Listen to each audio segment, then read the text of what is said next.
Welcome, everybody.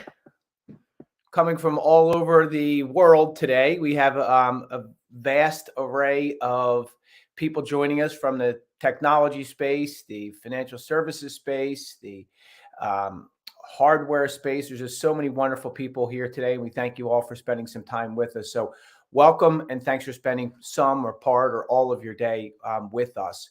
I believe we have what should be an exciting, fun, um, impactful, and inspiring set of speakers here for our leadership conference.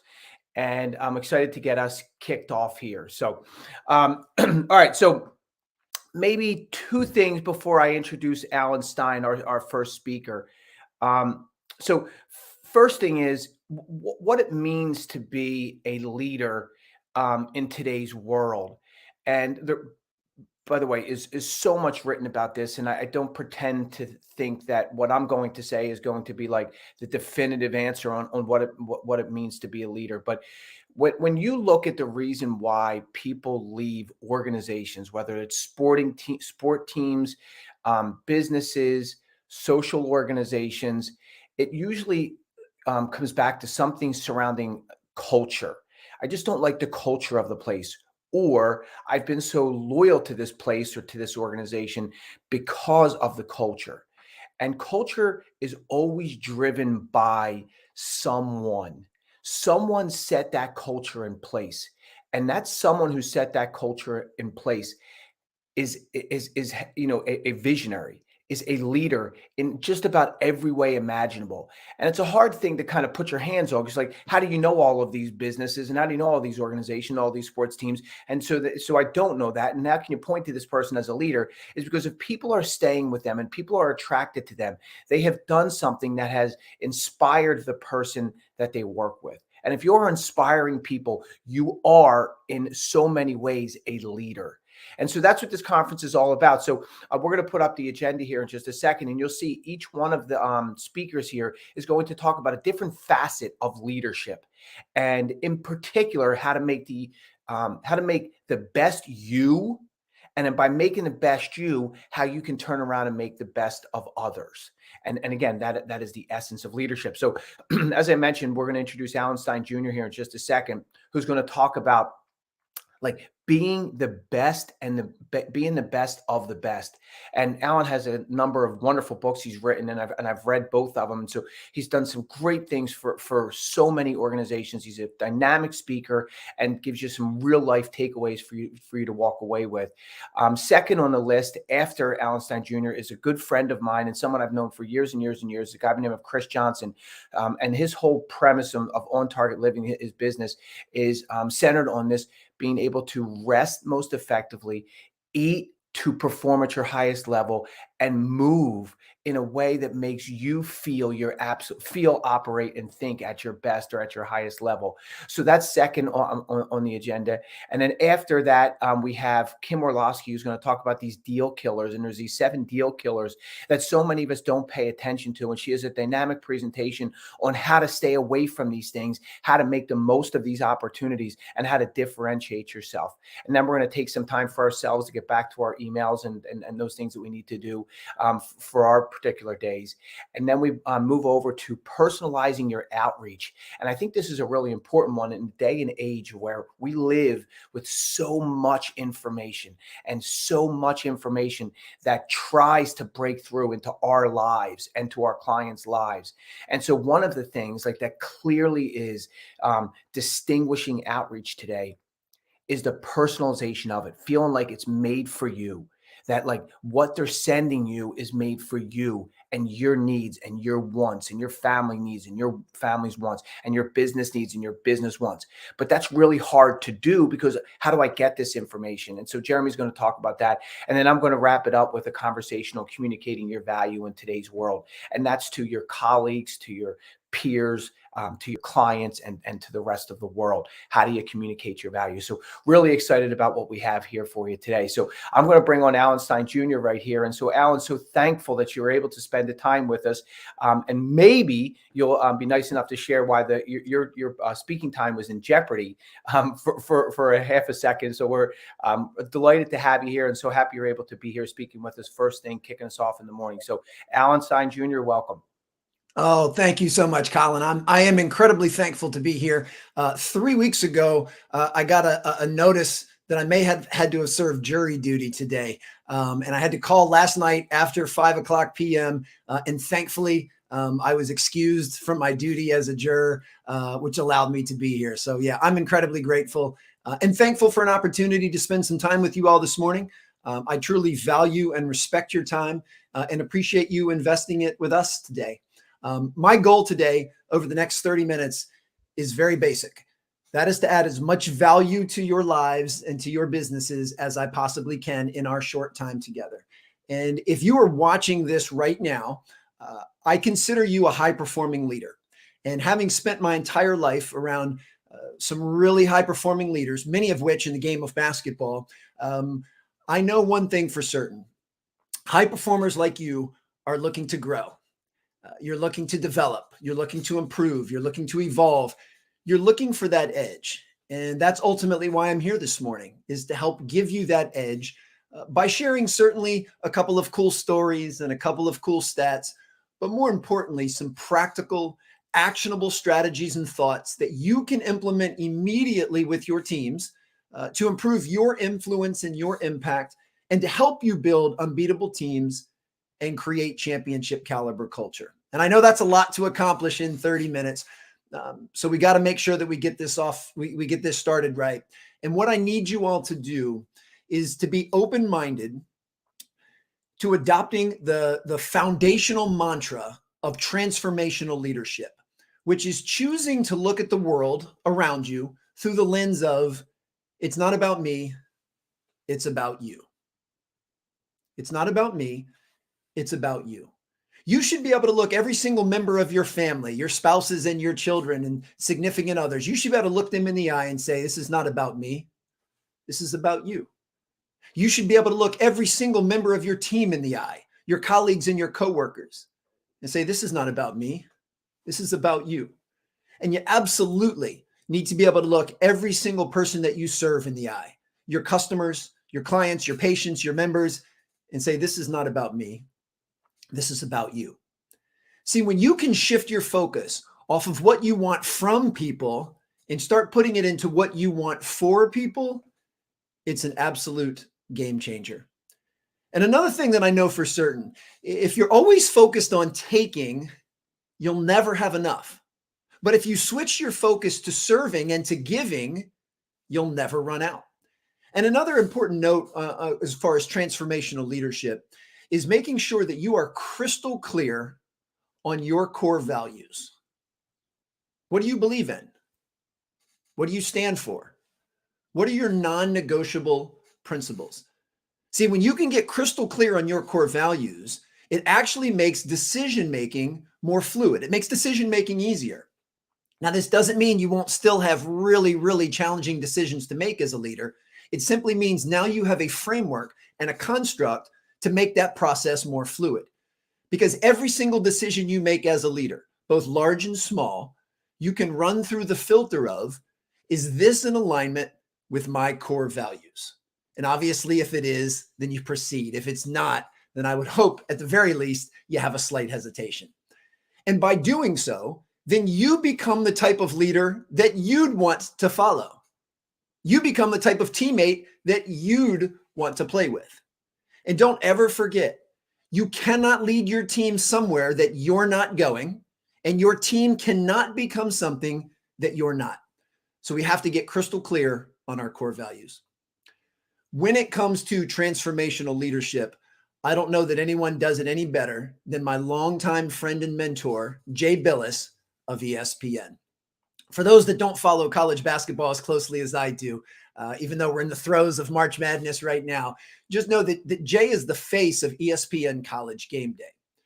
And back in December of 2010, there was a really highly anticipated game that pitted Duke versus Butler. And the reason this game was so highly anticipated those were the two teams that met 9 months previously in the national championship game, where Duke narrowly escaped with a 2-point win. And it's very rare in the game of college basketball that the two teams that meet on the biggest stage end up meeting in early December in a non-conference game. So as I said, there was a tremendous amount of hype and buzz and anticipation around this game. Well, part of Jay's responsibility with ESPN is he watches both teams practice the day before the game. He wants to watch them practice so he can get an idea where their strengths lie. He can find out their strategies and their keys to victory. He can learn everything he can about their personnel. Well, Jay, being a Duke alum, decided that he would go watch Duke practice first. And Duke was at the time, and still is for at least another week, led by Hall of Fame coach, Coach K, the all-time winningest coach in the history of college basketball. And when Jay walked into the Duke practice, he saw Coach K saying with great conviction and clarity and confidence, guys, if you do what we do well and you stick to our game plan, we'll be more than fine tomorrow because we clearly have the competitive advantage. We are bigger, stronger, and more powerful than Butler is. If you do what we do well and you stick to our game plan, we'll be more than fine tomorrow because we clearly have the competitive advantage. We are bigger, stronger, and more powerful. We will pound the ball down low and get easy layups and dunks.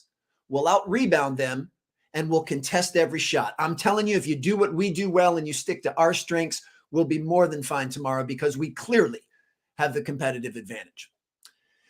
And Jay left that practice was thinking, this could be a massacre tomorrow. Coach K, Coach K, one of the best to ever blow a whistle or hold a clipboard, just told his team definitively why they have the competitive advantage. But he needed to do his due diligence. So he went to watch Butler practice. And at the time, Butler was led by Coach Brad Stevens, who last year was promoted from head coach to president of basketball operations and GM of the Boston Celtics in the NBA.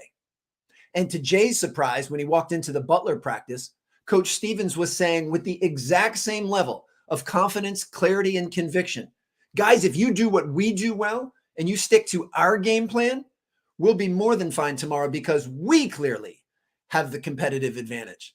We are smaller, quicker, and faster than they are. If you do what we do well and you stick to our game plan, we'll be more than fine. I'm telling you, we have the competitive advantage. We are smaller, quicker, and faster. We'll get tons of fast break points.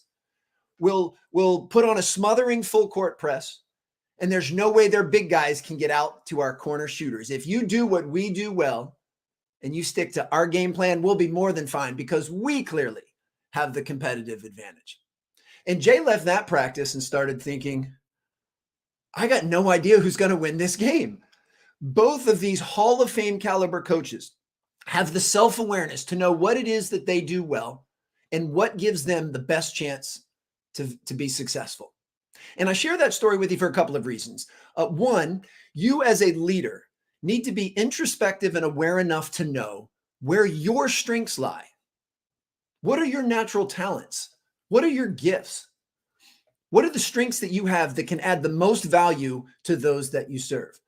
But I also want you to look through the lens of team awareness and ask yourself organizationally, what is it that we do really, really well that gives us a competitive advantage? And I'm hoping after our time together this morning that I will convince you to make the 3 pillars of self-awareness or 3 areas of self-awareness that we need to improve part of your secret sauce, part of what makes you such an impactful and influential leader. And that's what I'd like to unpack now. Are 3 pillars that I want you to consistently raise your awareness of. And those are your habits, your mindset, and your focus. So let's unpack each of those. First, let's take a look at your habits, the things you do consistently and the things that you do unconsciously. Now, a Duke University study found that 42% of everything that we do during our waking hours is habitual. That means almost half of everything we do from the moment we wake up to the moment we go to bed is on autopilot. We have grooved a series of repeatable patterns, repeatable behaviors that are now giving us comfort. So I have a really important rhetorical question to ask each and every one of you. If you're logged in right now and you are watching this video, like I said, I already consider you a high performer. But my question for you is, are you a high performer because of your habits?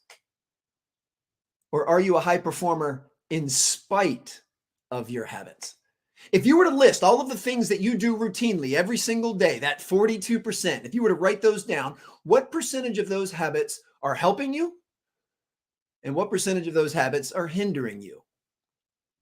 What percentage of those habits are taking you closer to the person that you strive to become? And what percentage are dragging you down and weighing you down like an anchor? Here's an actionable takeaway. I want you guys to write these instructions down, and I want you to sit with this and reflect with this over the rest of this week and this coming weekend. This self-audit is an absolute game changer if you do it with some honesty and some vulnerability. I want you to take a piece of paper, and I want you to draw a vertical line down the middle. On the left side of the paper, I want you to list, and this can be an exhaustive list, of the things, the activities that fill your bucket. The things that give you energy, that light you up, that make you smile, that give you confidence. These could be things for your physical well-being, like taking a Peloton class or doing some yoga poses or going for a jog. These could be things for your mental well-being, like reading a book or listening to a podcast or watching a documentary. These could be things for your emotional or spiritual well-being, like meditation, prayer, or deep conversation with a loved one. But I want you to write down an exhaustive list of the things that recharge you and fill your bucket. Then on the other side of the paper, on the right side, I want you to write down how you've been spending the bookends of your day. How have you been spending the first 60 minutes after you wake up and the last 60 minutes before you go to bed? Your morning and your evening routine. How have you been spending them over the last several months? And I'm well aware that every single day is not identical, that your Sunday and your Wednesday may look differently. But don't forget that Duke University study about how many things we do that are habitual. I'm willing to bet that what you do most Sunday mornings and what you do most Wednesday evenings, you've started to create a pattern. And I just want you to be honest with yourself and write down how you've been spending the bookends of your day. And then I want you to compare the two sets of notes, compare the two sides of the paper. And I want you to ask yourself, and again, this takes some honesty and some humility and some vulnerability. I want you to ask yourself, are you doing the things that you know you need to do in order to become your best self? See, as a leader, you have to make an effort to show up as your best self in every single thing that you do, whether that's in person or that's remotely. You owe that to your team and you owe that to those that you serve to show up as your best self. And I want you to ask yourself, are you doing what you need to do in order to make that happen?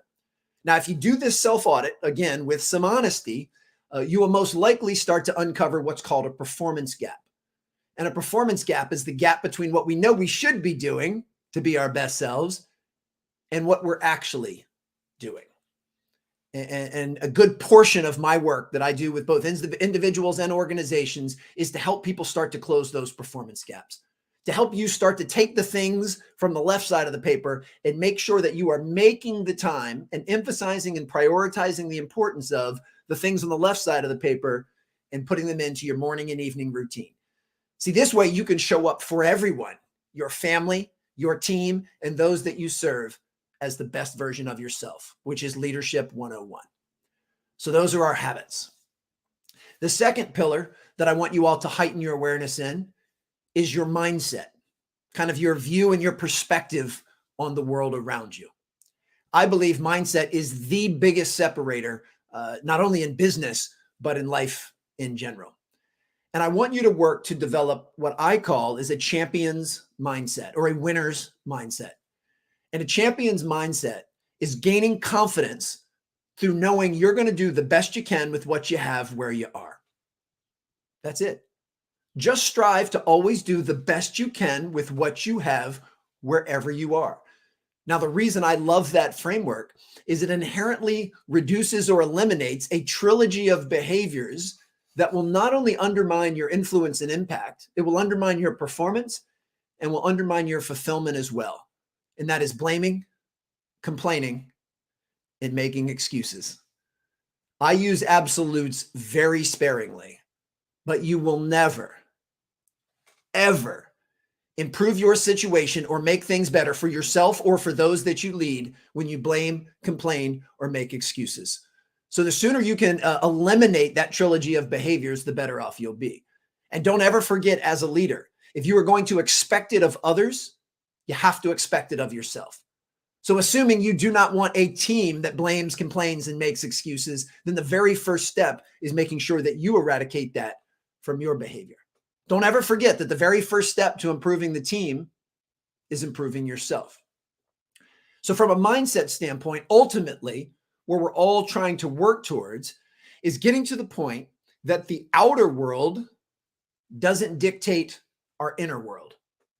That the outer world, circumstances, events, what people say, what people do, does not affect our inner world, our mindset, our attitude, our perspective, and how we show up. We want to insulate ourselves from that so that we're not at the mercy of circumstance. We're not at the mercy of what is going on around us. See, when this comes from within and we generate a winner's mindset from within, then we have the keys to the car. Then we and we alone decide how we are going to show up, how we're going to lead, and how we're going to influence and impact. So when you're able to do that, then you become emotionally agile, which should be the goal of every leader. Because don't forget, if you're not emotionally agile, then you're emotionally fragile.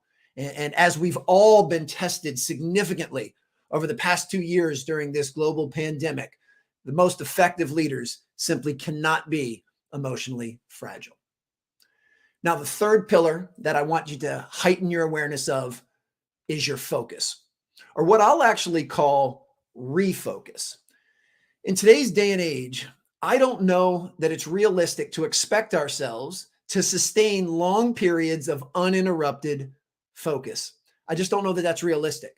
But what we can do is learn to develop an awareness of when we're not focused, of when our mind wanders, of when we're distracted, and then quickly refocus the lens. And that ability to refocus is what will allow us to stay in the present moment. So what is it that you need to refocus the lens on? I want you to think of the acronym WIN. I first heard this from Lou Holtz, the Hall of Fame coach, football coach from Notre Dame football. And he came up with the acronym WIN, W-I-N. And it stands for what's important now.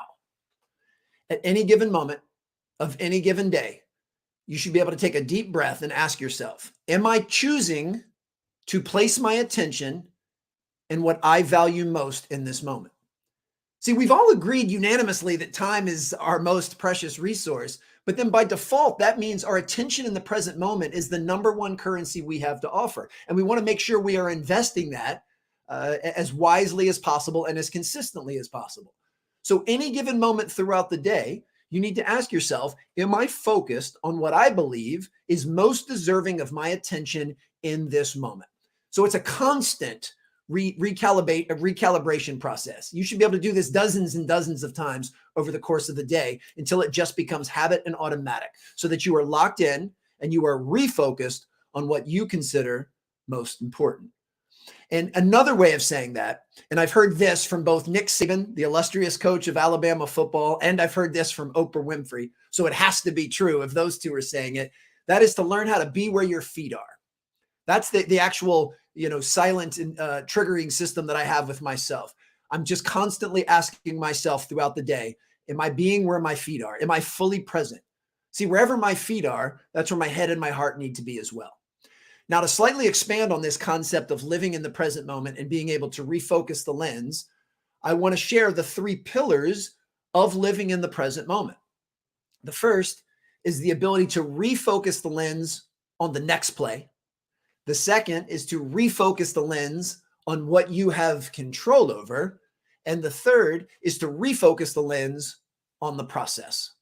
So let's unpack each of those. I've had a chance over my career to work with many of basketball's best players.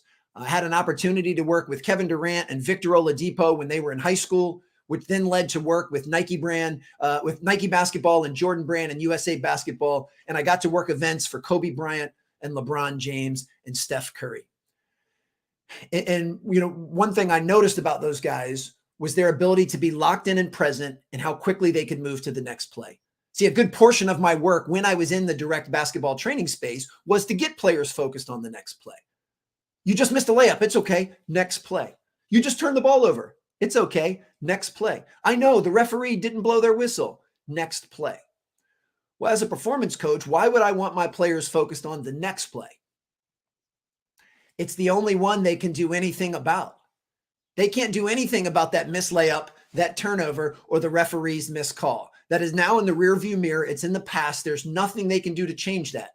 So any emotional currency or energy that they put into something in the past that can't be changed means they're not investing that emotional currency and energy into the present moment, which they can still have an effect on. So the sooner you can move to the next play, no matter what just happened, then the more you'll be able to be locked in and dialed into the present moment. The second pillar of being present is learning how to focus on the only two things in this world you have 100% control over 100% of the time. That is your own effort and your own attitude. We call this control the controllables. Focus on your own effort and your own attitude and let every single thing else go. Now, I don't want this to be a game of verbal semantics. I know that you can take some effort and some attitude and mix them together and you have preparation. Certainly you are in control of your preparation. You can take effort and attitude and mix them together and you get enthusiasm. Certainly you are in control of your enthusiasm, but those are really spokes off of the same wheel. Ultimately, you control your effort and you control your attitude. And I'm willing to bet if I was sitting down with any one of you individually over a cup of coffee and I asked you if giving your best effort was a choice, you would say yes. And I agree completely. I do believe that working hard is a choice. But what most people fail to recognize or acknowledge is that if working hard is a choice, then not working hard is also a choice. It has to have another side to that coin. And it simply can't be a choice that you make very consistently if you want to be the high-performing leaders that you're capable of. Same thing when it comes to attitude. I kind of covered this already when I was talking about mindset, but as far as attitude is concerned, it's accepting the fact that you do not control the world around you and you're at peace with that, but that you do control your responses to what happens around you. Don't ever give that power away. And high-performing leaders consistently choose responses that are favorable, that move them forward, that improve their situation. Now, just to be clear, when it comes to both mindset and attitude, I'm not saying this means you like everything that goes on around you. I'm not saying these things are your preferences. I'm saying you don't have any control over them. So the sooner you can come to a place of acceptance, then the sooner you can consciously choose a response that will move you forward. And the third pillar of being in the present moment is learning how to focus on the process. This is one of the hardest things for leaders to accept because most leaders are incredibly ambitious and very goal-driven. But I want you to learn how to detach from outcomes and focus more on the process. Now, having a North Star and having a goal or having a quota for sales professionals is important. There's nothing wrong with that. But once you've established what your goal is or your North Star, I want you to take your eyes off of it and put it on the process, on the daily behaviors and habits that you need to execute consistently to increase the chance that you'll reach that goal.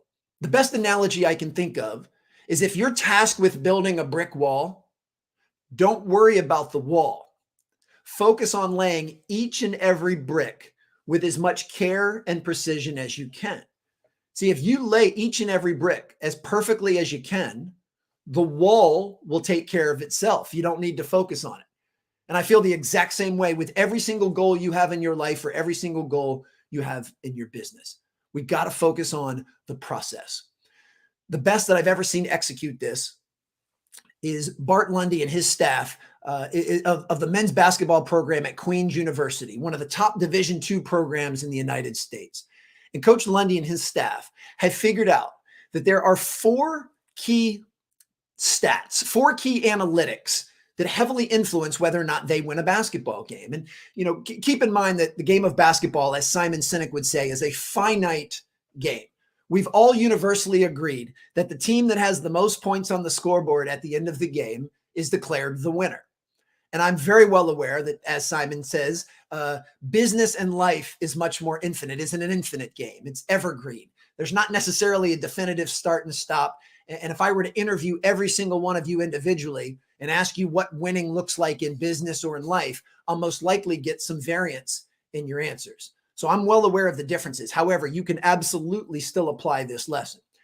And I want you to hear what I'm saying when I'm sharing about Coach Lundy's approach and figure out how you can apply that directly to your business and to your team.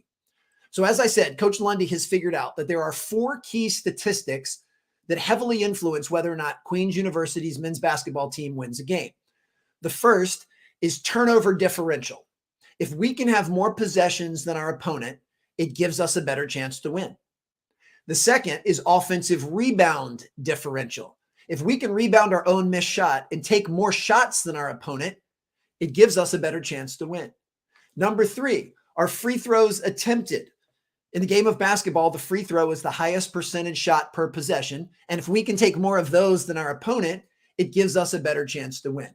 And 4, our 3-pointers attempted.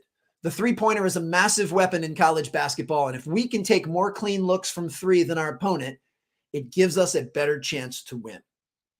When Queen's University comes out on top in those 4 statistical categories, they win 97% of their games. I'm going to say that again because it's so important. When Queen's University comes out on top in those 4 statistical categories, they win 97% of their games, which means mathematically they are almost unbeatable when they simply do those 4 things. So now I'm going to ask you lovely folks another set of rhetorical questions. What do you think Coach Lundy and his staff talk about, remind, and emphasize before every workout, every practice, every film session, and before every game? Those 4 things. What do you think Coach Lundy and his staff talk about, remind, and emphasize every time they are building a practice plan or dissecting film? Yeah, it's those 4 things. See, Coach Lundy and his staff never talk about winning. They don't talk about trophies. They don't talk about banners, and they don't talk about championships. They only talk about those 4 things because they know if they can get their team to execute those 4 things at a high level, the winning, the trophies, the banners, and the championships will just take care of themselves. So the reason I share that with you all is I want you to get crystal clear in your own respective organizations and businesses. What are the measurable analytics that will dictate or heavily influence whether or not you reach your North Star? What are the micro skills and the daily habits and behaviors that you need to do every single day and your team needs to do every single day to greatly increase the chance that you reach that North Star? And once you've defined those things, then you need to make sure you talk about them, you remind your team of them, and you emphasize them every single day. Because if they can focus on whatever those things are that you determine, then the scoreboard will simply take care of itself. When it comes to transformational leadership and core values, when it comes to your habits and your mindset and your ability to refocus, don't ever forget that the little things make a huge difference, especially when done consistently. Back in 2008, I was working as the performance coach at Montrose Christian, a very small private school just north of Washington, D.C. It's where Kevin Durant graduated from. And I was getting ready for practice and for what I thought was just going to be a normal day of practice. And I walked through the gym doors, and to my surprise, I'm standing 10 feet away from my idol. I thought this was just going to be a normal day of practice. I walk in through the gym doors, and I'm standing 2 arms lengths away from my hero. I mentioned him earlier, Coach K, the head men's basketball coach at Duke University. I had admired Coach K for my entire career, and he was the one person in the world I wanted to meet more than anyone, and I had a chance to chat with him before practice. Now, it's kind of comical looking back on it, as I didn't quite have the awareness or presence back then that I'd like to believe I have now, because I don't remember a single word that either one of us said. As pivotal and as influential as this conversation was and as impactful it was on my life, I don't remember anything that either one of us said. But I'll never forget how Coach K made me feel. He made me feel like I was the most important person in the gym. I wasn't. The kid he was recruiting was the most important, but he made me feel like I was. He maintained great eye contact and had a warm smile. He had very positive and open posture and body language. And he showed an authentic and genuine curiosity and kept asking me question after question about my work with the team. Well, I was raised very old school. I was raised that when someone goes out of their way to do something nice for you, you handwrite them a thank you note. So I went home that night and I handwrote him a thank you note. Said something to the effect of, Coach K, you have no idea how amazing it was to finally meet you. Thank you so much for your time. I'll always be rooting for you and Duke. And I put a stamp on it and I sent it off to Durham, North Carolina. And I figured that would be that. Well, 3 weeks later, I go to my mailbox and I get a note back from Coach K. I know that may be tough for you all to read, but you can see just a few sentences on the front of his iconic stationery, he basically said, no, Alan, it was so nice to talk to you. You're doing a terrific job. Always rooting for you. Keep up the great work. How long do you think it took him to write this? Even if he's a little bit slow? I don't know, maybe 60 seconds. Can we agree that over the course of our entire life, 60 seconds is a little thing? Well, this little thing had a profound impact on my life. This little thing is the reason I wake up every single day with an attitude of gratitude to tell as many people as I possibly can, thank you. Great job. I appreciate you. This little thing is the reason why I am personally relentless when it comes to returning voicemails, emails, and text messages. Now, I realize I'm heavily biased and some of you may disagree with my assertion, but I believe if the greatest coach in the history of all of team sports can make the time to return my handwritten note, you better believe I can reply to your email. You better believe I can call you back or return your text. This little thing made a huge difference. And that's the thought that I want to leave you all with, that the little things you do as leaders, especially when it comes to your habits and your mindset and your focus, will make a huge difference. Now, before I take my virtual bow, it's certainly been my honor to serve you. I hope that you found this helpful and beneficial and got some ideas. If there's ever anything else I can do to serve you or your organizations, please don't hesitate to reach out. You can easily find me at alansteinjr.com. I also have a supplemental website, strongerteam.com. As Colin mentioned, I'm the author of 2 books, the author of Raise Your Game, High Performance Secrets from the Best of the Best, which came out a couple of years ago. And right now I am about to launch my second book, the follow-up, Sustain Your Game, High Performance Keys to Manage Stress, Avoid Stagnation, and Beat Burnout. That book is available for pre-order right now and will officially launch on April 12th. If you're interested in ordering my book for your organization, either book, and you send me an email, alan@alansteinjr.com, I can offer you a 42% discount, and I can even sign each copy in advance. And lastly, I'm very easily found on social media at Alan Stein Jr., on LinkedIn, on Twitter, on Instagram, on Facebook. So if there's anything I shared today that you have a question about or something you'd love to discuss further and add to the conversation, please don't hesitate to reach me out. It would be my honor to serve. And with that, I'll take a bow and I wish you all a wonderful rest of your day. Thank you, Colin, and to your team for putting on such an awesome event. Alan, that was amazing. That was great. I mean, the stories, and you don't have to be, I'm a diehard basketball fan. And so the stories are so rich and so fun to listen to and so filled with ideas and learnings and inspiration. And so I just loved it. I'm going to repeat something, and I'm just going to see if you'll maybe elaborate for 1 minute on it, if you will, please. Okay. Of course. I wrote it down. Do the best you can with what you have wherever you are. And that eliminates or minimizes blaming, excuses, and complaining. That is just remarkable. Maybe just a thought more on it, because I know there's more that you could share on it. Well, over these past 2 years in particular, the world has given us no shortage of very valid things to blame, complain, or make excuses about. I won't pretend for 1 second that you don't have amazing leaders watching this right now that, depending on what industry they're in, could have really felt the impact and challenges of the COVID-19 pandemic, maybe even more than others. So it's not about that these things aren't valid. It's about dwelling on them or blaming, complaining, and making excuses won't improve the situation. So the sooner you can hold yourself fully accountable, as Navy SEAL Jocko Willink says, having an attitude of extreme ownership, then the sooner you can start to move your team in the right direction. So for me, whether you're a small business and you have a limited budget or you have a larger bit, no matter what it is, just do the best you can with whatever you have, wherever you are. No matter what the economic or political climate is, don't focus on that. Focus on what you have control over. No matter what there are as far as regulations or an uptick in cases with the pandemic, don't focus on those things. Focus on what you have control over. And I found that doing so is an incredibly liberating mindset because it gives you the power back instead of being dependent on everything that's around you. So you're never going to be a victim of circumstance. You're the one that has the keys to the car. And to me, I find that empowering and liberating. And the last thing I'll say with this, and this is really, really important, this is not easy to do.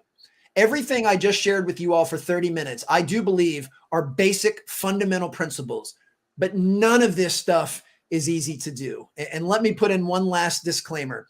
I am not speaking from a place of mastery on any of this stuff. I am working on all of this stuff just like you all are. I face the same challenges and adversities that you all face. I don't have this whole thing figured out. But what I'm very proud to say is I do believe I'm on the right path. And I'm on a path to moving towards towards the person that I strive to become. And that's the thought that I'll leave you with now. Don't be stifled by perfection, and definitely don't be distracted by what you've done in the past. Focus on what you can do right now and just make sure that you are moving in the right direction. And if you can do that, then you all will continue to escalate to be world-changing leaders. Oh, that's wonderful, Alan. And then I'll end this with this thought, and then I'll say thank you. You and I met at an endurance event, and a pretty difficult endurance event, to say the very least. And like we were climbing a mountain, and so you think about like that, like do the best you can with what you have wherever you are. And like, so what you're saying, like it as it relates to where you and I first met is just take that next step. It's just take that next step, and then once you're there, okay, then let's take the next one. And we were doing the absolute best we could in the most difficult of circumstances. So a beautiful thought. And it was just wonderful, Alan. So thanks so much for being with all of us and sharing your wisdom and your love and your passion for what you do. Absolutely. My pleasure. Thank you, Colin. I appreciate you. All right. Great day, my friend. Okay. So we are moving on. I mentioned in the, when I set out the agenda, we have Chris Johnson speaking next. I've known Chris for a long time, maybe 12, 15 years now. I've known him on a professional level, a personal level. He's done some amazing coaching for me in terms of helping me eat better and help me move better, help me sleep better. I've had my teams out to train with his team.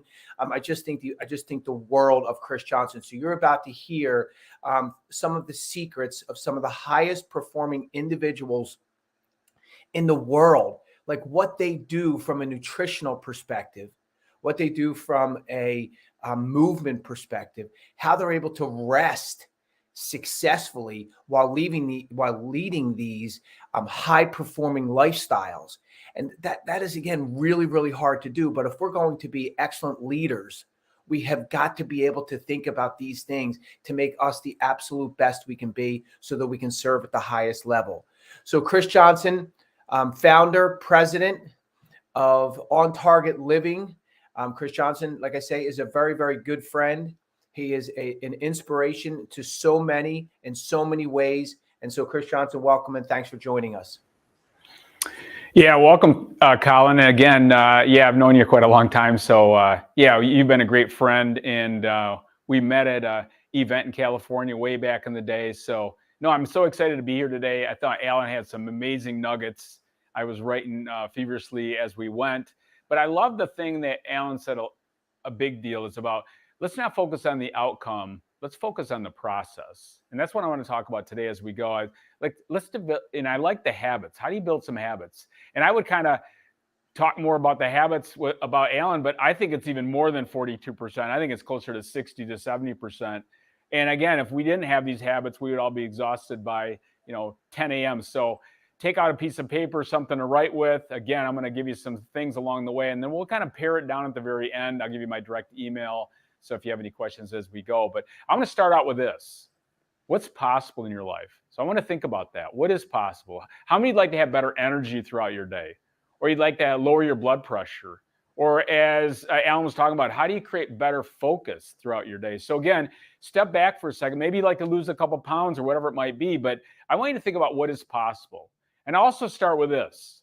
If you ask any organization, what is the greatest asset of your organization? Everybody says the same thing. It's your people.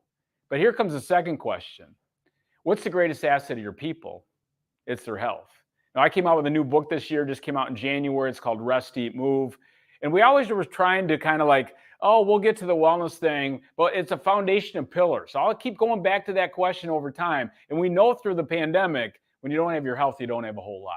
So I want you to think about today, we're going to talk about playing offense with your greatest asset, and that is your health. Now, we've been all doing this for a long time. We're all feeling like we're still consuming out of that fire hose. I think we feel like stress is everywhere. Our cups are overflowing. So there's a lot of things going on in our world. But imagine if you had more in your tank. Imagine that. And if you had a skill, and I love what Alan said at the very beginning, are you successful in spite of your habits, or are you successful because of your habits? And I look at this, I'll be 65 years old in a couple months. I've been doing this 37 years. I'm always trying to get better. Now, again, I grew up on beefaroni, SpaghettiOs, bologna sandwiches, Kool-Aid and Pepsi, my drinks of choice. I had psoriasis, eczema, digestive health issues. The doctors gave me oral meds, topical creams, nothing seemed to work. Your son just has sensitive skin. I didn't. I was a terrible eater. But about my second year in college, I started eating better. My skin got better, and that was my driver in this profession.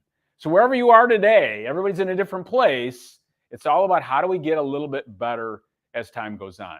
Now, before the pandemic, our health was not going in a great direction. So, and with the pandemic, we've never seen higher levels of mental health. Again, we don't have to reinvent the wheel here, but we're not moving in a great direction globally when it comes to our health. Now, I would probably say that on this webinar today, there's a lot of people on this, very smart crowd. But the two things we're not taught in school, number one is personal finance, and it's our health. Now, if you looked at this blood test, this is on our website. It's called Know Your Numbers. Our website's called On Target Living. And I have a full page, one handout. It's just a handout you give to your doctor. And it's all these tests. And it's one page. It's so simple. You've all had your cholesterol checked, but how many of you had your homocysteine checked? Homocysteine is an oxidation marker which looks directly into heart disease. Right underneath that, we should all know this for COVID, it's called highly sensitive CRP, an inflammation marker. So again, most of you are like, I never heard of this before. You're not going to get these blood tests unless you ask for them. And if you scroll down a little bit further, and this is what I want you to wake up about, testosterone for both men and women is one of the greatest predictors of how you're aging. How many like to know how you're aging? So again, if your testosterone level is creeping down, you're not aging well, you're probably not getting enough rest. My point is this, we don't know this stuff. And if you don't know it, Alan was talking about self-awareness, how do you change it? So if you looked at obesity in 1970, because I love to talk about genetics. I hear this all the time. My wife's curses we don't get invited to dinner because people are always talking about eating and my blood pressure is too high, it's genetics. My cholesterol is out of balance, it's genetics. Well, I'm here to tell you, genetics play a role, but about 15% is genetics or less. Everything else is behavior. Now, in 1970, the entire nation is green, less than 10%. We had no obesity in 1970. Fast forward 20 years, hardly any changes in obesity. And then you got to scratch your head. In the year 2000, the South and Midwest, I'm in Michigan today, or in East Lansing area. South and Midwest, 25 to 30%. Today, the entire nation is over 32% obesity. If you have kids or grandkids, my wife Paula and I have been married 40 years. We have 5 grandkids, all under the age of 6. In the next 10 years, we're going to be at 40+% obesity. So this train's off the tracks. People ask me all the time, hey, Chris, you've been doing this 37 years. What's causing it? Simple. Stress has never been higher. We have easy access to unhealthy foods that taste amazing, and we don't move. So when you put that trifecta together, the lack of rest, we're not eating correctly in the movement, no wonder we're moving in a bad direction. So here comes a couple things I want you to write down. Number one is this. You have to understand, you can stumble into bad health, you can't stumble into good health. So that's the big takeaway right at the beginning. You have to be more intentional. You have to be more focused. We got to start talking about the process, but you can't stumble into good health. Number two, you got to start asking better questions. Now, if you've never seen this t-shirt before, this is my world every day. I will give you my direct email today. So if you have a question, you want to talk about this, but think about this. I start with a baby medication. Could be an acid blocker. And the next thing you know, I'm on a blood pressure medication. My cholesterol's out of balance. I can't sleep anymore. You can see this, how this starts to roll. So here's a question for you. I love talking about this when we do live events. Live events are now coming back. But I asked the audience this. If you have a headache, do you have an ibuprofen deficiency? People start to laugh. They get it. But when people have a headache, that's the first thing they reach for. In reality, they might be dehydrated. They might be lacking omega-3 fats. Or this is what I want you to write down. They might be lacking the mineral of relaxation called magnesium. Magnesium helps to relax the body. Magnesium helps with headaches. Magnesium helps blood pressure. Magnesium helps the contraction of the heart. And magnesium helps you stay asleep. So I'll talk about this as we go today. But when you start asking better questions, you start revealing the correct answer. And again, it's no different when Alan was talking about the self-awareness. Some of you are in different places. But when you start asking these questions, you start revealing the answer. All right, number three, we got to understand that food is love, food is social, but food is also medicine and information. Now, if you looked at the top medications in the United States and talk about lifestyle, again, I'm not your doctor, but these are the top 20 lifestyle medications: cholesterol, acid blockers. We talk about mental health. But look at this for a minute. Type 2 diabetes. In 1960, 1 in 4,000 people had type 2 diabetes in the United States. Today, that number is 1 in 10, trending to 1 in 4. This train's off the tracks. So the goal is understanding that these lifestyle medications don't have to be this way. You have complete control over this. And again, working with your health professional. But once you start making these decisions that I want to go down this path, that's where it starts to roll. All right. This is the future medicine cabinet right there, here. So again, we're talking about food is love, food is social, but food is also medicine and information. So again, we're changing the mindset around performance in leadership and understanding some of these pillars before we drive into the big points here. All right, so the other thing I want you to think about is this. I have to tackle beliefs. People have them, you have them, I have them, everybody has it. In my new book, I have a chapter called Box of Beliefs. Now, what holds most people back is not always lack of information. It could be these limiting beliefs. So if I don't tackle beliefs, you're not going to get the results. And that's my main goal today, is give you some amazing results.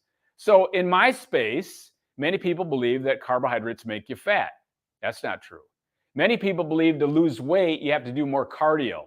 That's not true. So if I don't tackle these beliefs, people are not going to get the results. So one of the things I always love to talk about is this thing called cod liver oil. Now, if I ask you right now, how many of you believe cod liver oil tastes bad? Raise your hands. I would guesstimate many of your hands would go right up. And then if I ask the second question, how many believe cod liver oil tastes bad, but you've never had it before?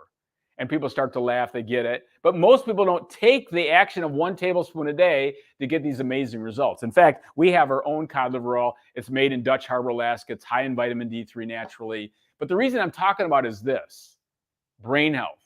The greatest thing you put in the human brain is called DHA. They put in infant formula. The highest source of DHA is cod liver oil. Number 2, great for your heart health, natural anticoagulant. Number 3, it's a natural anti-inflammatory. One of the worst things you can put in the human body is some form of anti-inflammatory medication day in and day out. You get a bee sting, you get a toothache, no problem.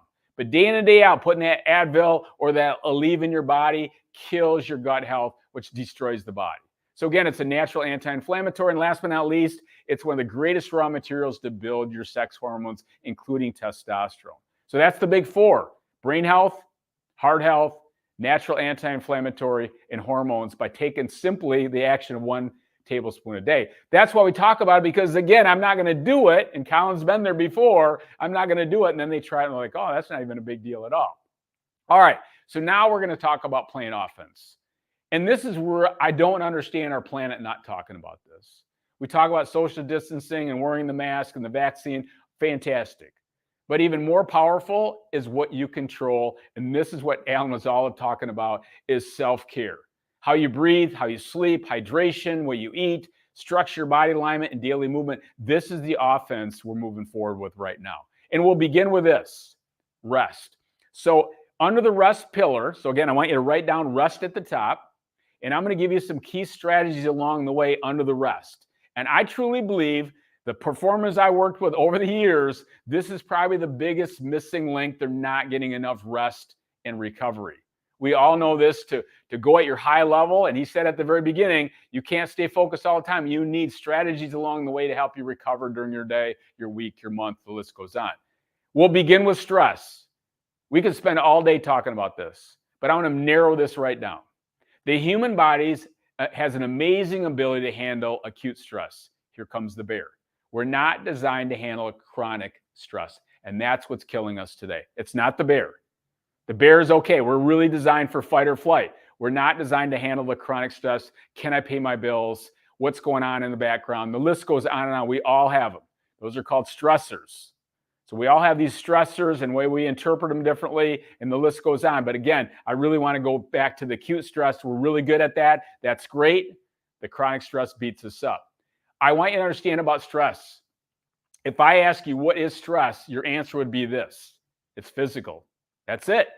It's physical. Heart rate goes up, blood pressure goes up, pupils dilate, muscles contract. But the big one is this. Digestion starts to change, compromises your immune system. So here's what I want you to write down. You have to have a balanced nervous system to have a healthy, vibrant immune system. I'll say that one more time. You have to have a balanced nervous system to have a healthy, vibrant immune system. That's why we're talking about this before we talk about food. I got to get you understanding about stress, because if you have this chronic beast is at our back door, we're not going to have good digestion. We're not going to have a strong, vibrant immune system. So stress is physical. Then along the way, we could reframe conversations, what we have about stress. I think Alan talked a little bit about that. What can you control? The locus of control, that's a big deal.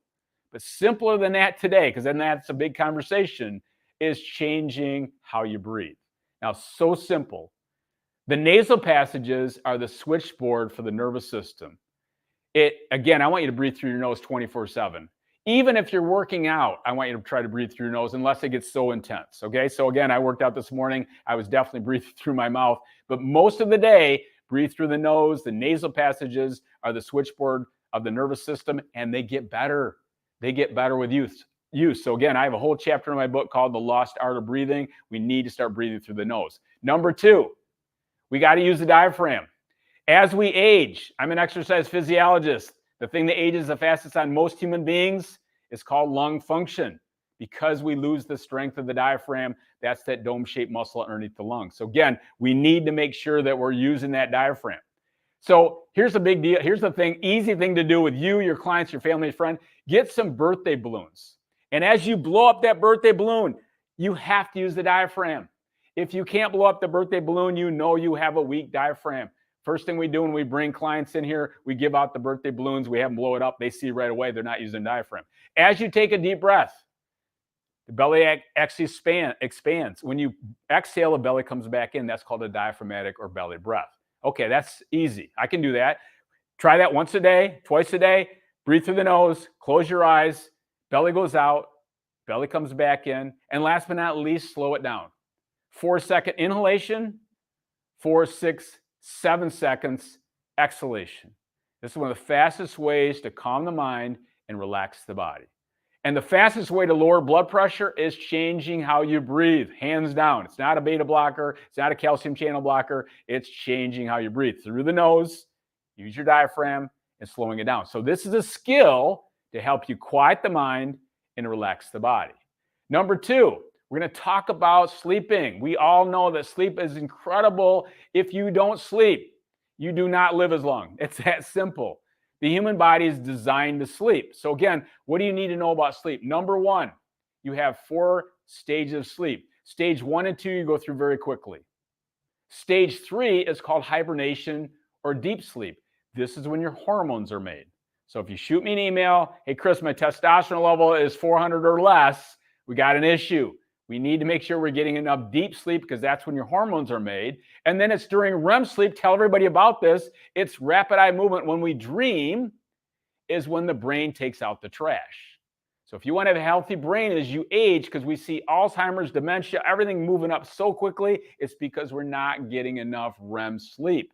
And it's during REM sleep, first 4 hours, 6 hours of sleep, you can see we get very little REM sleep. But as you get closer to 8 hours, back to performance, back to leadership, if you want to perform better, be better, you have to value sleep. And again, we're getting close to the 8 hours. Before the light bulb was invented, 1879, we were sleeping 10 hours a night. So again, LeBron James says it's the best. The greatest performance enhancement drug on the planet is not sleep. It's 8 hours of sleep. So again, if we want to perform better, we have to start valuing that. And you can see we get very little REM sleep first 4, 5, 6 hours. So again, I've done that before, but that's not my normal practice. That's not my process. My process is getting focused on that 8 hours or more. So very simple. How do we get a better night's sleep? Because the fastest growing group of medications on the planet today, in the world today, is sleep medications. Number one, you have to put a high value on it. I'd have to convince you, if you came in, and Colin's done this with his team, I'm going to say, if you want to be the best in your space, you need recovery. And how do you do that? You need to get sleep. You value it. Number two, I have to plan my sleep. When do I go to bed?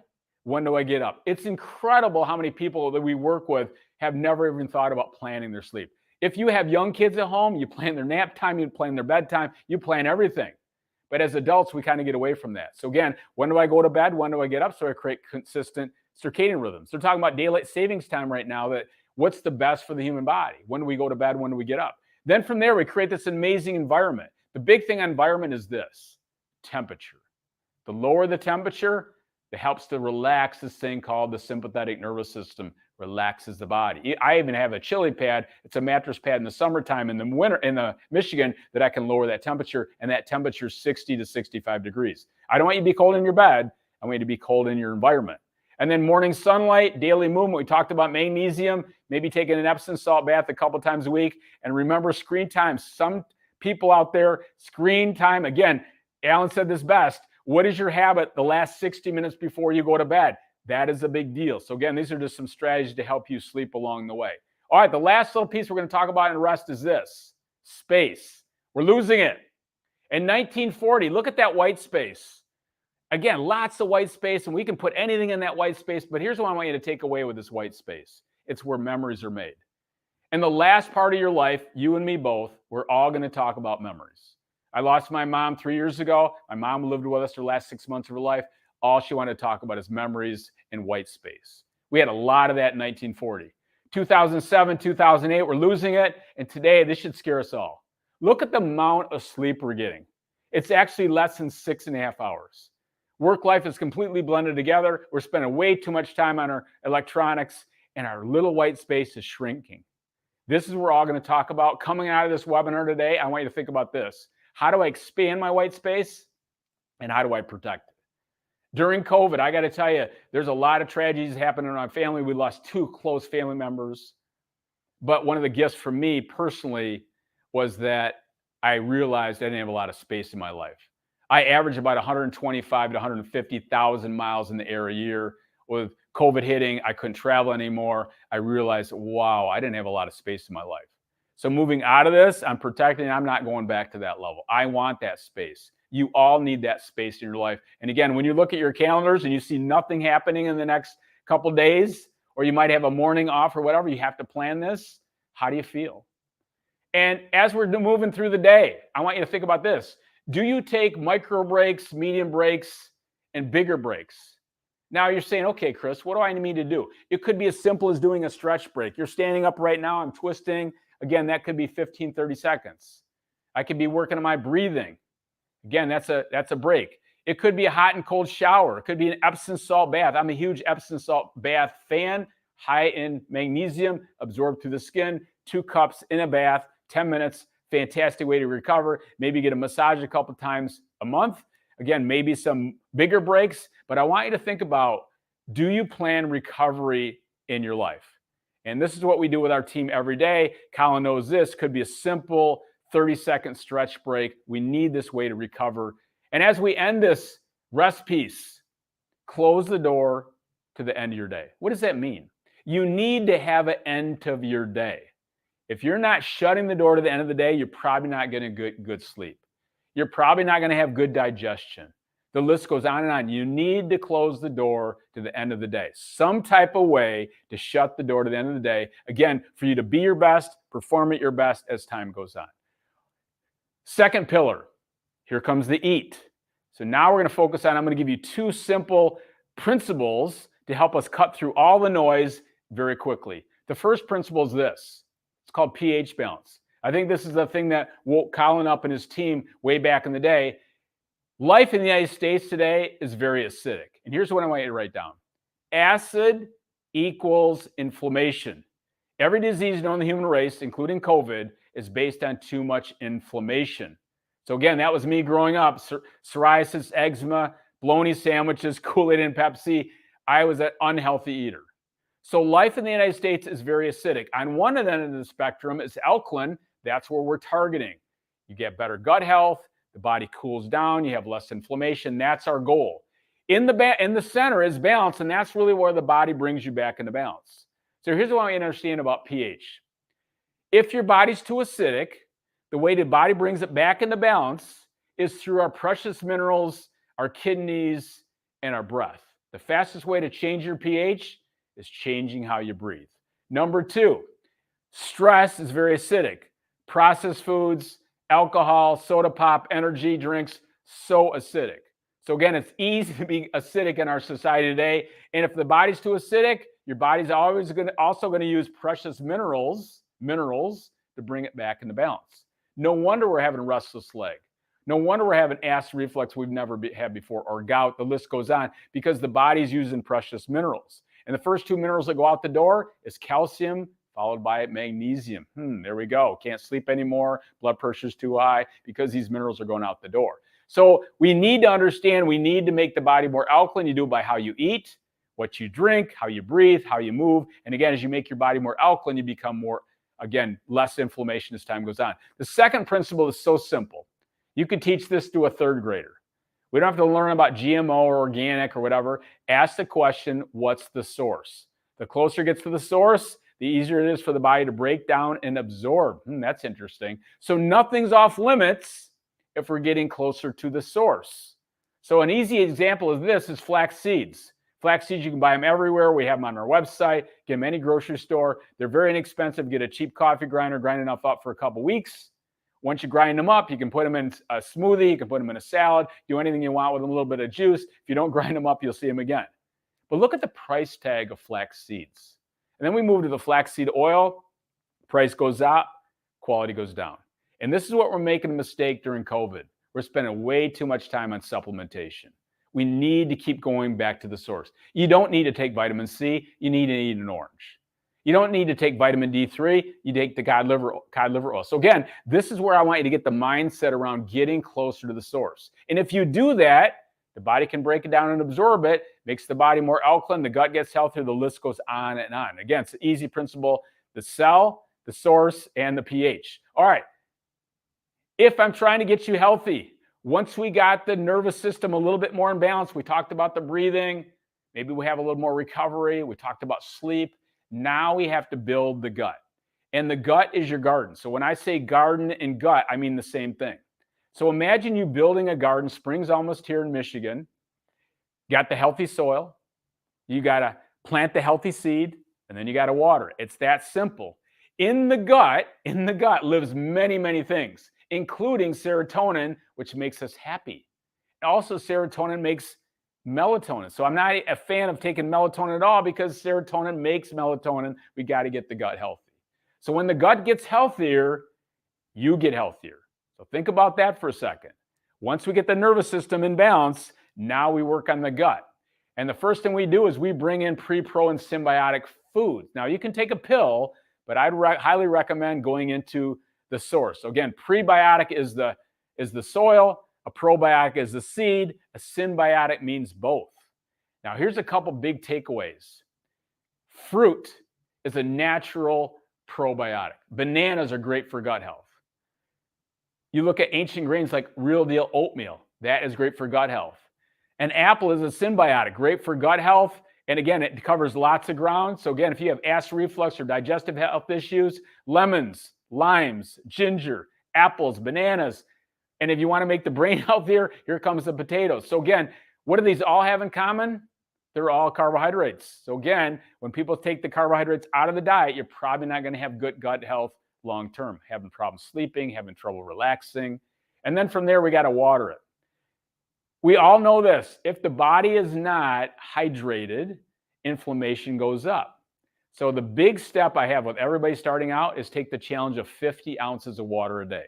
Now, if you're working out, again, hotter climate, I want you to get closer to half your body weight in ounces, but 50 ounces is the minimum.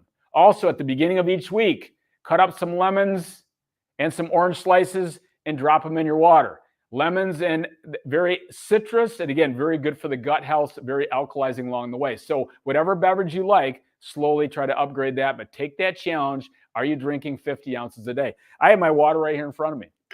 It's my greatest challenge nutritionally. Am I drinking closer to half my body weight in ounces a day? And many times I don't, but it's a focus. Again, it's trying to create that process. All right, from here, what are most people missing? What most people are missing is this. Omega-3 fats. Write that down. Omega-3 fats, 90% of the American population's deficient. So that's why I'm a big fan of the cod liver oil. Now you're saying, well, Chris, I'm taking an omega-3 fat fish oil in a gel tablet. Well, here's the deal. You probably have to take 10 gel tablets to equal 1 of the tablespoon. So again, we don't even sell gel tablets because we want the source. Also, it's high in vitamin D3. Simple in the morning, got kids, grandkids, have them take it. My grandkids call it muscle juice. It's as simple as this. 1 tablespoon a day, you're done, first thing in the morning. The other thing, 2 omega-3 fats is chia seeds and flax seeds. Remember, you need to grind up the flax seeds or you'll see them again. Just make note to self, I need to bring some of these omega-3 fats in my diet. This is the process on a regular basis. On the other side of the equation, you're looking at is chlorophyll. Now, what most people are missing is chlorophyll, anything dark green. The darker the green, more chlorophyll. What does that do for you? It cleans the body, it energizes the body, and makes your gut extremely healthy. So if you have any digestive health issues out there, you got to bring this chlorophyll to the party. Now, what you're looking at is this thing called Spirulina chlorella. It's a freshwater algae, helps your immune system. It comes in a tablet form. That's all it is. It's a tablet. That's it. There's nothing else in it. It is the source. You wash it down with water. You don't chew the tablets. You chew them once, you won't chew them again. It's easy. You start with 10 tablets a day. The other thing you're looking at is frozen wheatgrass. It comes right to your house. It's in the ground for 5 months, creates high levels of minerals. It is the highest source of minerals. Just make note to self. I'm going to start drinking my water 50 ounces a day. I need to take some form of omega-3 fats, now back to the process, and some form of chlorophyll. And then from there, this is on our website. We'll be sending you a link to this. This is my food target. I designed this in 1994.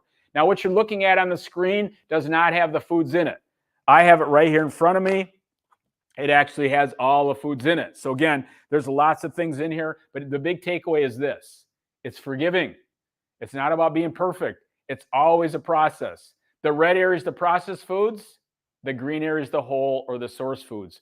All you're trying to do is upgrade. That's it. Next step. There's 3 macronutrients. That's all there is. Carbohydrates, fats, and proteins. If you take a macronutrient out of the diet, you will have a macro problem. So in the 80s, we took out fat. That was a disaster. And then today, it's the high fat, no carb. Just remember, everybody, you need healthy fats, healthy proteins, and healthy carbohydrates to make the body sing. Now, dive into it just a little deeper. When we think about carbohydrates, don't be afraid of them. They're essential for optimal health. I've competed in 10 bodybuilding contests, and Colin will tell you, I'm eating my oatmeal on the run every morning. I'm eating bananas regularly. I'm eating apples. Do not be afraid of this stuff. They're essential for optimal brain health and gut health. So again, oatmeal in the morning, I have oatmeal on the run. I eat bananas, fruit, ancient grains, again, potatoes. You need to make sure they're not talking about Cheetos. We're not talking about Fritos. We're talking about how do you slowly upgrade your carbohydrates. Same thing goes with protein. I do eat animal protein. My recommendation is this. Eat less animal protein. And if you do eat animal protein, make it better. That's my goal. If I can get wild Alaskan salmon, I can get bison and get organic chicken, I do. But I get a lot of protein from nuts and seeds. Now, here's a big takeaway. I don't recommend protein powders, period. They put a lot of stress on your gut called, one of the kidney functions is called GFR. It's on that blood test. I've seen major changes in people's GFR because they're doing too much stuff, including protein powder. If you're trying to add more protein to your smoothie or adding it to a salad, whatever you're trying to do, hemp seeds, Brazil nuts, pumpkin seeds, lots of ways to get healthy fats and healthy proteins in your diet.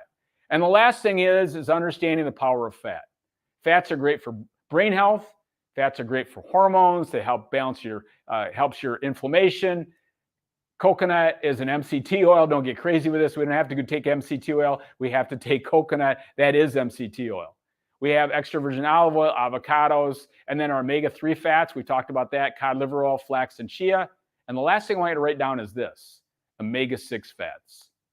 Brazil nuts, pumpkin seeds, and hemp seeds. They're high in selenium, they're high in zinc, they're high in omega-6 fats, and they're also high in protein. So again, this is what's missing, especially for COVID, is that zinc and selenium, and you get it from the pumpkin seeds, Brazil nuts, and those hemp seeds. So again, this is what I put in my smoothie if I'm trying to add more protein along the way. So again, upgrade these carbs, proteins, and fats.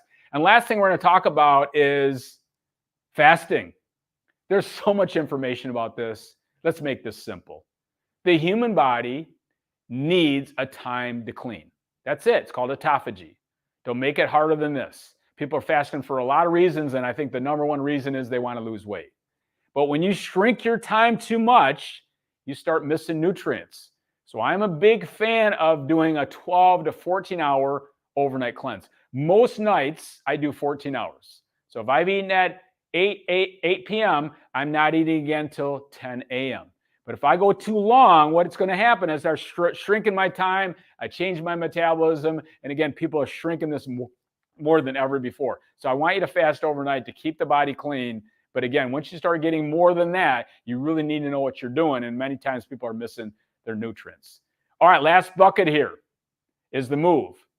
Now, motion creates positive emotion. So if anybody's out there talking about mental health, and they're talking about anxiety, we got to get the body moving.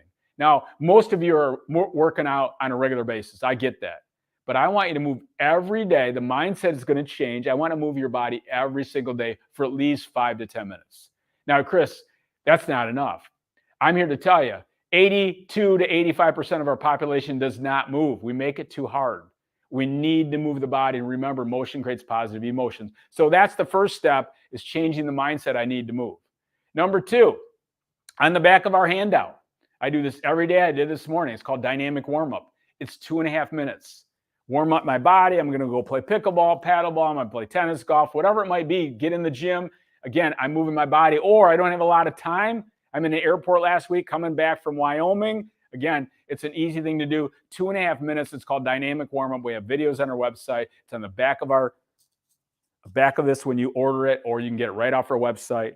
Underneath that, I'm a huge fan of yoga. And again, I don't always have time to do yoga. My daughter's our yoga instructor. But these are yoga movements that's in a 5-minute routine. Works on your structure, your body alignment, your flexibility, all rolled into one. So again, 5 minutes. Hey, Chris, what's your balance like? Your flexibility, mobility. As I get older, again, 65 in a couple months, I spend a lot of time on my mobility, my flexibility, and my restorative movements, because I want to keep doing what I want to do. And then from there, when you put it all together, where most people make mistake, they do way too much cardio. So sometimes I have to get on Colin about, hey, Colin, I want you to run. I want you to do all this endurance stuff, but I want to make sure that you're not overdoing the cardio. You can never out-exercise a bad diet. Strength training is the fountain of youth. If you're 50 years old and you want to be a high performer, as we age, we know this. We need to maintain muscle or maybe expand our muscle. So I'm always talking about strength training is the fountain of youth. Could be an body weight squat, could be a push-up, could be a row, whatever it is. But if you're not strength training, we need to understand the power of strength training. It is the fountain of youth. And the last piece is we got to play. I love the word play. I have a whole chapter in my book entitled on play. Here's what I want you to take away of play. The opposite of play is not work. The opposite of play is depression. We need to play from the beginning of our lives to the end of our lives. And what do you see this little girl doing? You see her smiling. And I guarantee her mom is smiling. We need to play more. I understand many of you are really into the workouts and the rigidity. I get that. But I don't want you to think about you need to redline every day. Redlining means it's too hard. You need to sometimes back up and play. But again, I do this all the time. I was up north last weekend, constantly trying to play because, again, it's fun. And when you listen to adults play, that time disappears. They start to laugh. And again, great for the mental aspect and also the physical. And the last thing I'll mention about movement, the greatest benefit, I just hit it, is not what it does for my body. It's what it does for my mind. Motion creates that positive emotion, washes my brain. And again, when I'm feeling down and I need to get going, move your body 2 or 3 minutes. It's shockingly how it's going to make your energy come back and your brain feel great. All right, as I summarize this, under the rest category, am I working on my breathing? The nose, the belly, the slowness. If you're not doing that, that would be a key takeaway today. Again, Alan hit this beginning. We're all about this. How do you build one habit at a time? How do you do it? You do it one habit at a time. It's that simple. If your sleep's not where you want it to be, could you go to bed 30 minutes earlier? What are you doing before you go to bed? What's your environment look like? Do you plan your sleep? Is it too hot, too cold? What's the temperature like? All that stuff goes with it. Am I consuming enough magnesium foods to help me stay asleep? That's why my morning breakfast is loaded with magnesium. It's called oatmeal on the run. It's on our website. Maybe it's an Epsom salt bath a couple times a week. Am I taking any micro breaks? What under the rest category resonate with you today? And that's what I want you to focus on. Number 2, under the eat. Are you fasting for 12 to 14 hours consistently? Again, Alan was talking about habits. What does it look like? That's a habit that I've been doing forever. Are you drinking enough water? Maybe you have a little acid reflux and you're going to start adding lemon to the water, or maybe ginger in the evening with maybe herbal tea or hot water. Maybe the cod liver oil or the flax or chia, or maybe the chlorophyll, I need to add some superfoods to my diet. Or what do I eat the most of? How can I make that a little bit better? That's what we're all about, upgrading. And one of the handouts we have is called Brand Favorites. All it is a shopping list with better versions at any grocery store. And then from there, we move into the movement and changing the mindset of moving your body every day. Are you working on some mobility and flexibility? Do you have some of these things? Do you put some goals out there that maybe, and one of the things I always have with my clients is I set out their number goals, their blood pressure, their resting heart rate, their homocysteine, and all that. But then we get into some of the physical goals. What do they really want to accomplish? Do they need to work on their mobility, flexibility? So again, under each of these categories, I want you to think about what can you take away in building one habit at a time. And as I end here, this is my direct email, my name, Chris Johnson at ontargetliving.com. So if you do have a question, shoot me an email. That's the name of our website, ontargetliving.com. We have a podcast that comes out every week. We have an app. And my brand new book called Rest, Eat, Move just came out in January. It's 375 pages. Colin's on it. So Colin's in it. It's color. It's good paper. It's all fun. So it took me 2 years to write. I'm really excited about that. And I'll end with this. In our world today, again, I've given you lots of information today. We're going to start taking one step at a time. But remember, the greatest asset of any organization is you, and the greatest asset of you is your health. And sometimes we all get there, it gets a little sideways. But leaving here today, I want you to think about this. Alan gave us some great nuggets along the way. You got some great presenters coming right up after me. But number 1 is tell everybody in your world how much you love them. We need to have more love in our world. Number 2, I want you to tell them how much you need them. That's a different conversation. That's a big mistake I made with my father. I lost my dad 11 years ago. I told him all the time how much I loved him, but rarely did I tell him how much I needed him. And last but not least, everybody has bridges to cross in their lives. You have them, I have them, but you don't have to cross these bridges alone. And this is what I've seen during the pandemic, that we need to bring all of us together. And if you have any bridge to cross, bring other people in your world back in, because everybody wants to help others cross these bridges. So with that being said, I'm going to hand it off to Mr. Colin Lake. And again, thanks for the opportunity to chat with you today. And I hope you got a couple nuggets along the way. Chris, are you ready for this? You got your wheatgrass, bro. I love it. It is. And by the way, although convenient, it is my habit to drink my wheatgrass right around this time every day. So it ties into a number of the things you talked about. And it's like a treat to me. The wheatgrass tastes good with a little bit of sparkling plain water. And so people But you're think, look, you're a little different if that's your treat, right? No, I get it. I know. I get it. Chris, another thought I have for you here. That was awesome. That was so good. And I have seen you speak a number of times, and so some of this stuff is a reminder to me. But like it's like hearing it for the first time. And so I'm going to ask you. The numbers thing in particular is the one that jumps out at me, and one that has made a personal, like a change in my life, is like the know your numbers piece. And you showed this very early on in your presentation, is like there's so many things about the inner workings of our body that we don't know. And so if you reminded people how to get that on the website, the ontargetliving.com website. But like, what else would you tell us about that know your numbers? Like, what else are we missing, just as like human beings, not 65-year-olds who look like they're 22 like you, but just like the 22-year-olds, the 33-year-olds, the 50-year-olds? Like, what are we missing, like as like the one thing you'd point to from a numbers perspective? Well, I think, Alan was touching a little bit about self-awareness. And again, there's lots of things, like in my book, I have a whole chapter called Your Body's Always Talking to You. So a couple of numbers you need to know is, what is your resting heart rate? Everybody needs to know that number. They need to also know how many breaths they take per minute. And then the resting blood pressure. So those are called the big three. Has nothing to do with your blood test, but people need to know that. So when I bring my clients in, I want them to know all that stuff, because if their stress levels are high, we have a lot of wearables today, and it's not always necessary to do all the wearables, but if you want to do that's great. But you need to know some of these things. And then you move into blood work, and the know your numbers right on our website. It's under the resource tab. It's in a handout. You could print it out to anybody you know. But years and years ago, I've been doing this forever, but I'd be working with doctors around the community, and people don't even know what to ask. So I put it on a one page. You're all going to get your white blood cells and red blood cells and all that. But we need to know some other numbers to understand your risk. So that's just the one page handout. You take it to your doctor, you ask for all these, and if you don't ask for them, you're not going to get them.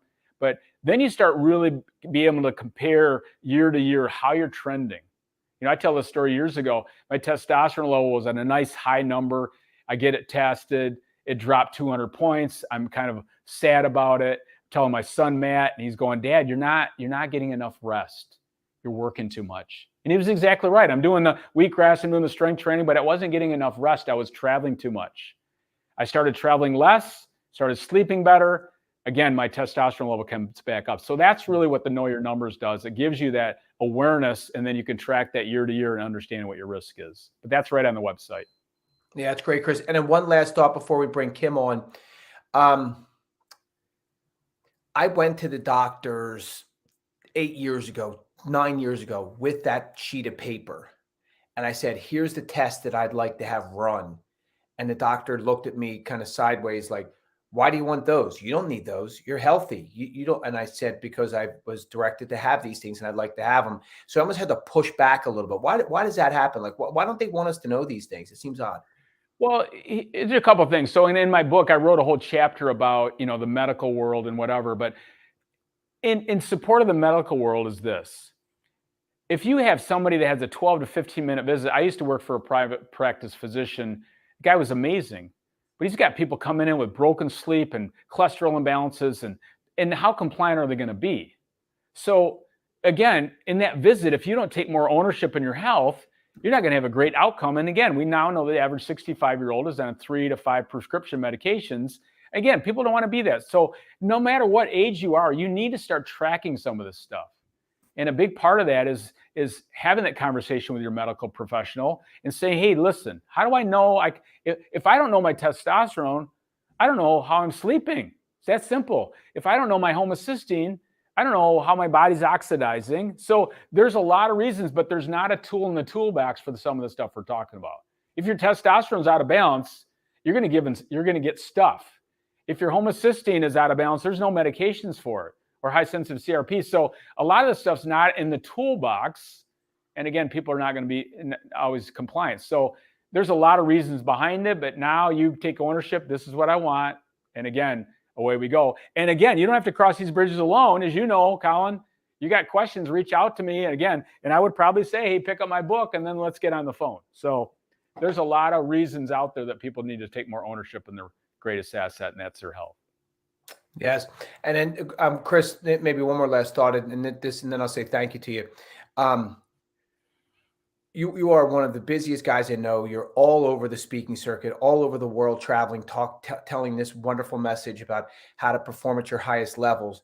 And it is such a rarity where anyone I've ever seen call you and you not talk to them within 24 hours. You are amazingly available to share the wonderful gifts that you've been given through the education that you've done, the lessons that you've learned. So I want to thank you for spending time with all of us and sharing the lessons, sharing the inspiration, the fun, the ideas, and I'm very grateful. Yeah, one last thing I'll mention on that. I think Alan brought that up with Coach K, but it's all of us. I mean, we all have bridges to cross. And so I always look at back as what's my purpose? My purpose is to help people cross this bridge. You guys are all doing that. But if I'm ever too busy to not have that conversation, then I probably need to step back and say, okay, what's going on here? So I loved what Alan said at the very beginning. Everybody is the time, and that makes the difference. I have Mel Tucker this week where he's on our podcast. This guy's the same way.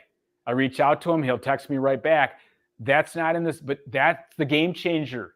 Alan said this, what the game changer is that. So again, everybody do that. I know many of you are already doing that, but I love what Alan said about that with Coach K, because that's so important. But thanks again, Colin. You guys are awesome.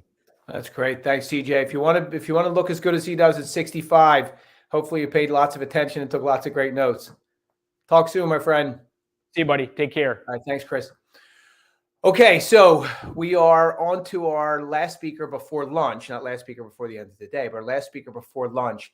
And you ought to get ready for a dynamic presentation, in particular on how to sell at your highest level. Kim is an author and has done a lot of the things that I aspire to do in my life, which is write a book on how to sell at your highest level. She runs a beautiful business on selling most effectively. And so I'm real excited to have Kim join us here. And she's going to talk about deal killers. You know, there's so many things that we recognize as deal killers, yet we don't necessarily avoid them. And then there's other things that we don't recognize as deal killers, and therefore we don't avoid them. So Kim's going to talk about that. And I'm real excited to have you. So Kim, welcome, and thanks for being here. Thank you so much. I am so excited. Yes, we are going to be talking about the 7 deal killers that too many sales individuals, too many sales teams are making as they go forward. I hope that those of you that are watching have brought yourself a good pen and paper, because I'm going to leave your hand cramped by the end of this, not only with some great tools and tips, but also actions that you're going to take away at the end of this session, the things that you need to do immediately so that you're correcting any of those bad habits and bad behaviors that you're currently having. All right, so I don't know how to get my slides. There we go. Thank you. I appreciate it. All right. So 7 deal killers your sales team is making, or maybe you are the sales team. Hey, listen, I also love hearing lots of people as they go forward. So don't forget to also include this on the chat as we're going. Let me know, like, oh, I am guilty of this, or thank goodness I'm not one of those people, because the more you're going ahead and letting us know and interacting, the easier it is for me to ensure that I'm applying the information specifically to you. So I love starting off with a great little story. Okay. This happened probably around, just at the, somewhere around the middle of COVID, right? So COVID had already happened. All the companies had gone ahead, but then this digital marketing company actually said, like, we lost so much of our business overnight. And I know we're talking to a lot of insurance companies, a lot of real estate agents, a lot of people that are in that service-based industry. We're selling an intangible. In this case, the digital marketing was also selling an intangible. And it was really difficult for them to say, how do we continue to go through? And they were scared. They were scared because lots and lots of their clients were starting to pull back. They were looking for cheaper solutions. They were saying, well, maybe I just pull back on this right now. What if I don't go forward? And this ended up having massive impacts in their company. Maybe some of you have felt this. Maybe some of you have already gone through this. Go ahead in the chat and be like, we just went through this, or I'm also scared. So let's talk about what they did and how we're going to change this. But I'm going to give you a little bit of my sales background. So thank you so much. We got a little bit of an intro on everything I did. But even before I went ahead and wrote my own book, went ahead and started building some virtual sales training, I worked in the trenches. I was a salesperson, and I ended up working for companies like Xerox and American Express, logistics companies, and medical device companies. And what I learned was that sales is a process. Sales is something that you follow step by step as you go forward. And as long as you're following that process, you will always get there. Because what I am doing was, as long as I followed it, I ended up becoming sales rep of the year in my first year working for Xerox out of 131 reps across the country. And I sold to international companies and small businesses and individuals. All the process is the exact same. This is me today. You're like, oh, which one? They look like twins. I know, that's me on the left. I had like a little bit of darker hair back then, right? And that's my best friend, Oprah. She doesn't know she's my best friend, but I grew up with her, so I get to say that. I am also LinkedIn's most influential sales leader to follow. Please go check me out. Go follow me, connect with me even, right? You'll have to do a little extra step to connect with me, but let me know that you followed me or you saw my presentation today, and I will definitely accept you. Success Magazine's most inspirational blog. I showed you my third book. You can buy that on Amazon or wherever your favorite books are sold. I highly recommend that you go ahead and talk to a small bookstore owner as opposed to just going online. Go to the barnesandnoble.com as opposed to Amazon. Help them out. And yes, I am Startup Canada. And my company is KO Advantage, and we specialize in virtual selling. We're going to talk about all of the steps that you need to take specifically for when we can't be in person with our clients. This is a good thing. Okay. Not that I'm asking you to move away from all of your in-person, like those belly-to-belly conversations, as they used to say, but rather give yourself the opportunity that if you can't meet them in person, what is the alternative? And this is really getting you to a point where you're doing sales with you. And this is primarily for those that are having consulting boutique service-based businesses. You should be a premium in your market. If you're selling based on transactional, not everything is going to apply to you, but that's okay. Ask yourself, what can I take that will apply to me, and how do I build on that? But if for those of you that are like, Kim, we offer the best service, we offer the best quality, and therefore we also have to have the best price, I'm speaking to you, right? This is exactly who this is for. So let's talk about the first deal killer, is measuring the wrong activities. I'd love to see in the chat, when you go ahead and measure sales success, what is it that you're actually measuring? What are the things that you're looking for to say, yeah, we were successful. Yes, we're going forward. For most of us, sales success is measured by revenue. Right? Well, of course, revenue, sales, income. Like, how else would you measure sales success, Kim? Absolutely not. Revenue only tells you the things that you've already done. Okay? That does not measure the effectiveness of a salesperson. That is a lagging indicator for those of you that understand economic terms, right? We look at economists look at leading indicators and lagging indicators when it comes to the economy. We look at, what is the price of inflation? What is the value of gold? What is housing starts? They look at all these little indicators. And in your own business, in your own micro economy, we shouldn't only be looking at the things that tell us what the work we've done. We need to be looking at the beginning portion of that, which means that you need to start looking at the right activity.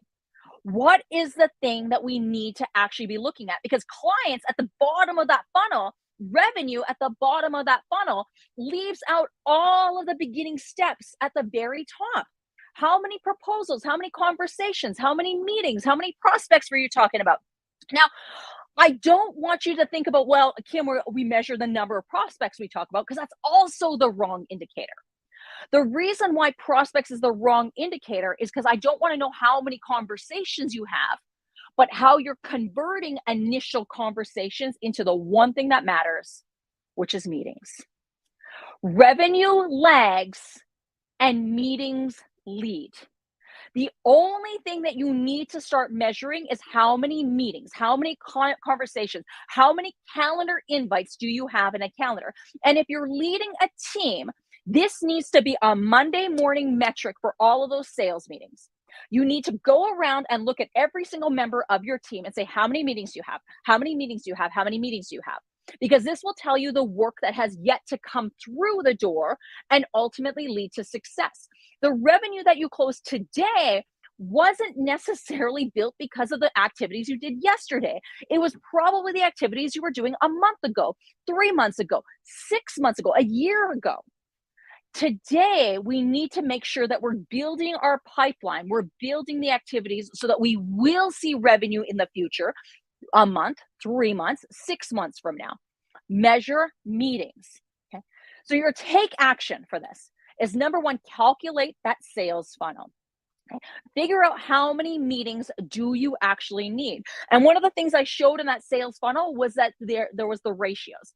I like to have about a 4-to-1. Every company and every industry is going to be different. Maybe yours is 10-to-1, maybe yours is 12-to-1, maybe yours is 2-to-1. But whatever that metric is, start with a 4-to-1 as kind of a rule of thumb, a guideline as you're going forward. And the number of clients you need every month, I apologize. The number of clients you need every month must be equal to the number of clients that you are meeting with every week, right? 4 weeks in a month, 4 times 4, divide by 4, blah, blah, blah, blah, blah. Make it simple, right? Number of clients you need every month equals the number of meetings you have to have every week and more, okay? All right.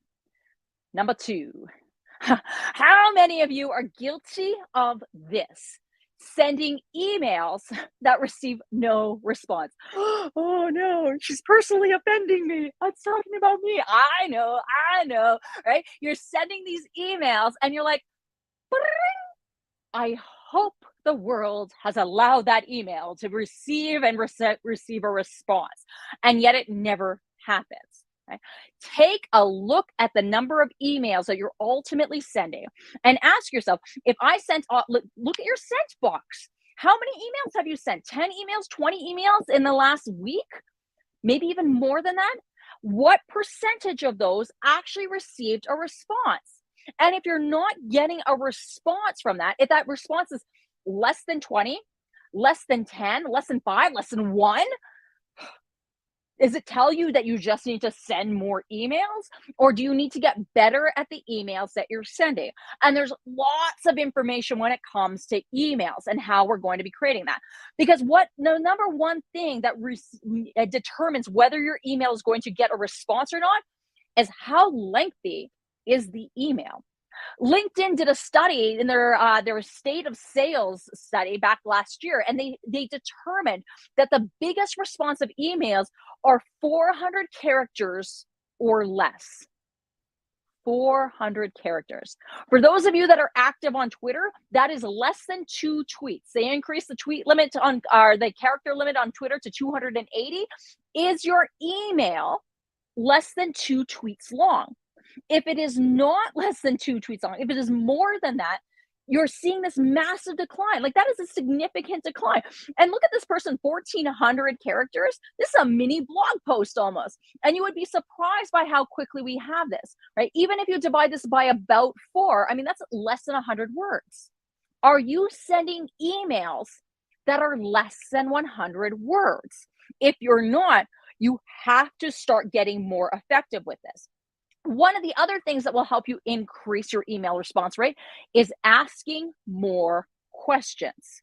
And I see far too many emails that are asking 0 questions. Take a look at your last 5, 10, 20 emails and ask yourself, how many questions did I ask in that email? And I'm sure you think you're asking a question, but likely you're closing the conversation off with, if you would like to discuss this further, I would be happy to meet, period. Right? Let me know if you find this information valuable. I'd be happy to send you more, period. Right? That's not a question. A question is, do you find this interesting? Would you like to find out more? The moment you start to ask even one question, in there. And hi, how are you is not a question. Let's be very clear with that. That's rhetorical. Nobody's going to respond to that. We're not grade 8 pen pals writing to each other looking for hi, how are you? Good. How are you? Doing really good. That's garbage. Okay. We just get right to the meat and potatoes. We get right to the crux of what you want to say and ask some follow-up questions. Asking even one question dramatically increases your response rate by 50%. You go from 40 to now more than 60. And don't think the number of email questions you ask in an email must be limited, because it doesn't. It turns out even if you ask 8 or more, like if your entire email was only questions, you would still get a better response than what you're currently sending. Okay? So shorten those emails, ask more questions, right? Work on that email formula. Ask yourself, how do I ask better questions? And we provide this as you go forward. There is a great formula. We go into a hook, we go into a problem question, we go into a solution question, and then we ask for a call to action question. That is how you should start writing your emails. And if you're writing too much information, if you're talking too much about yourself, no good. Okay.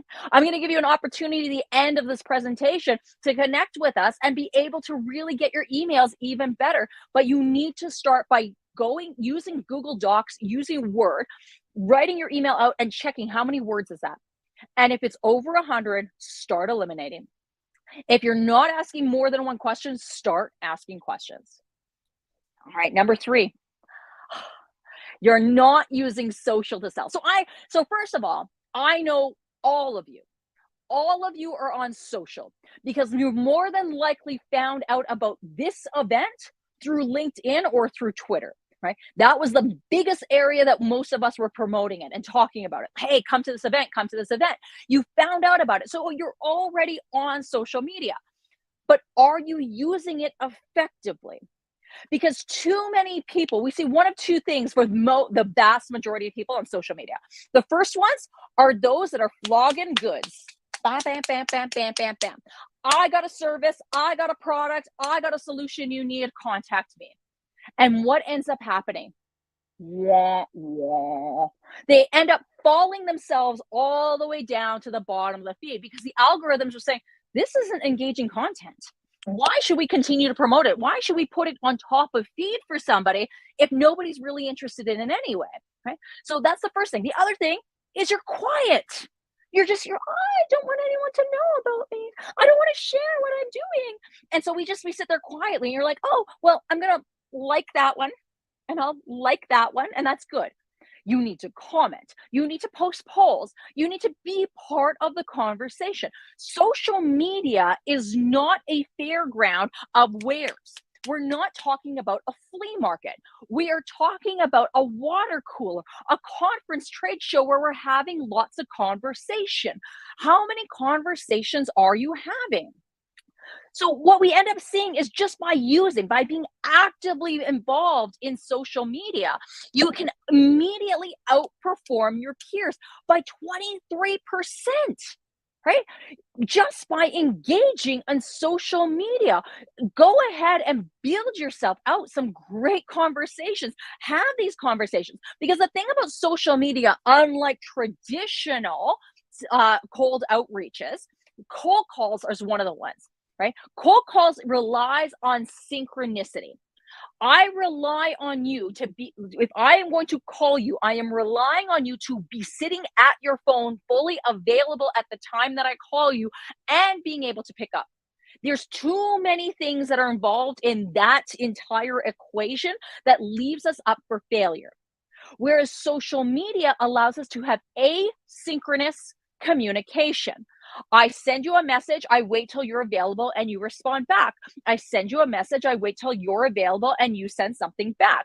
We're allowed to have conversations outside of hours. We're allowed to have conversations while I'm in a meeting. Chances are, and tell me in the chat if this is you, chances are you're probably even watching this presentation and you're sitting there and you're scrolling on your own LinkedIn. And that's okay, because that's what social selling is supposed to be about.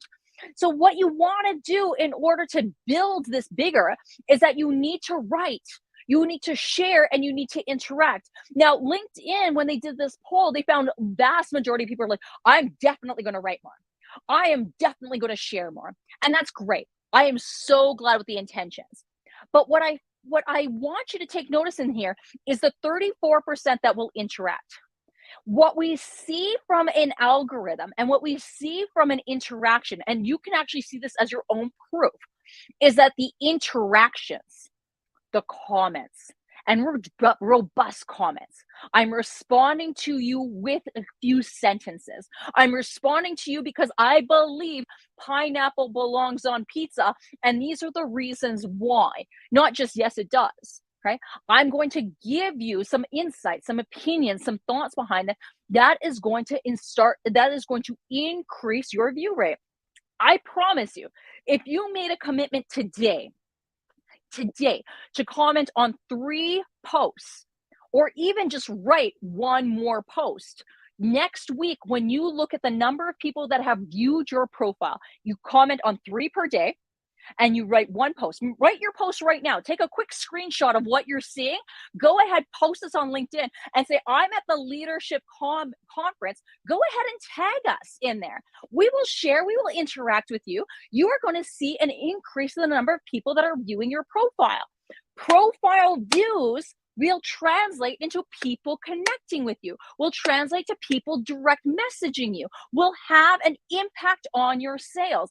This needs to be part of your daily cadence. Your first things that you should do every single day is open up Gmail, open up Calendar, open up your CRM, open up LinkedIn, and immediately start commenting on 3 LinkedIns every single day. It'll take you 10 minutes. If it takes you more than 10 minutes, you're doing it wrong. Right? But you're going to see that increase in interaction.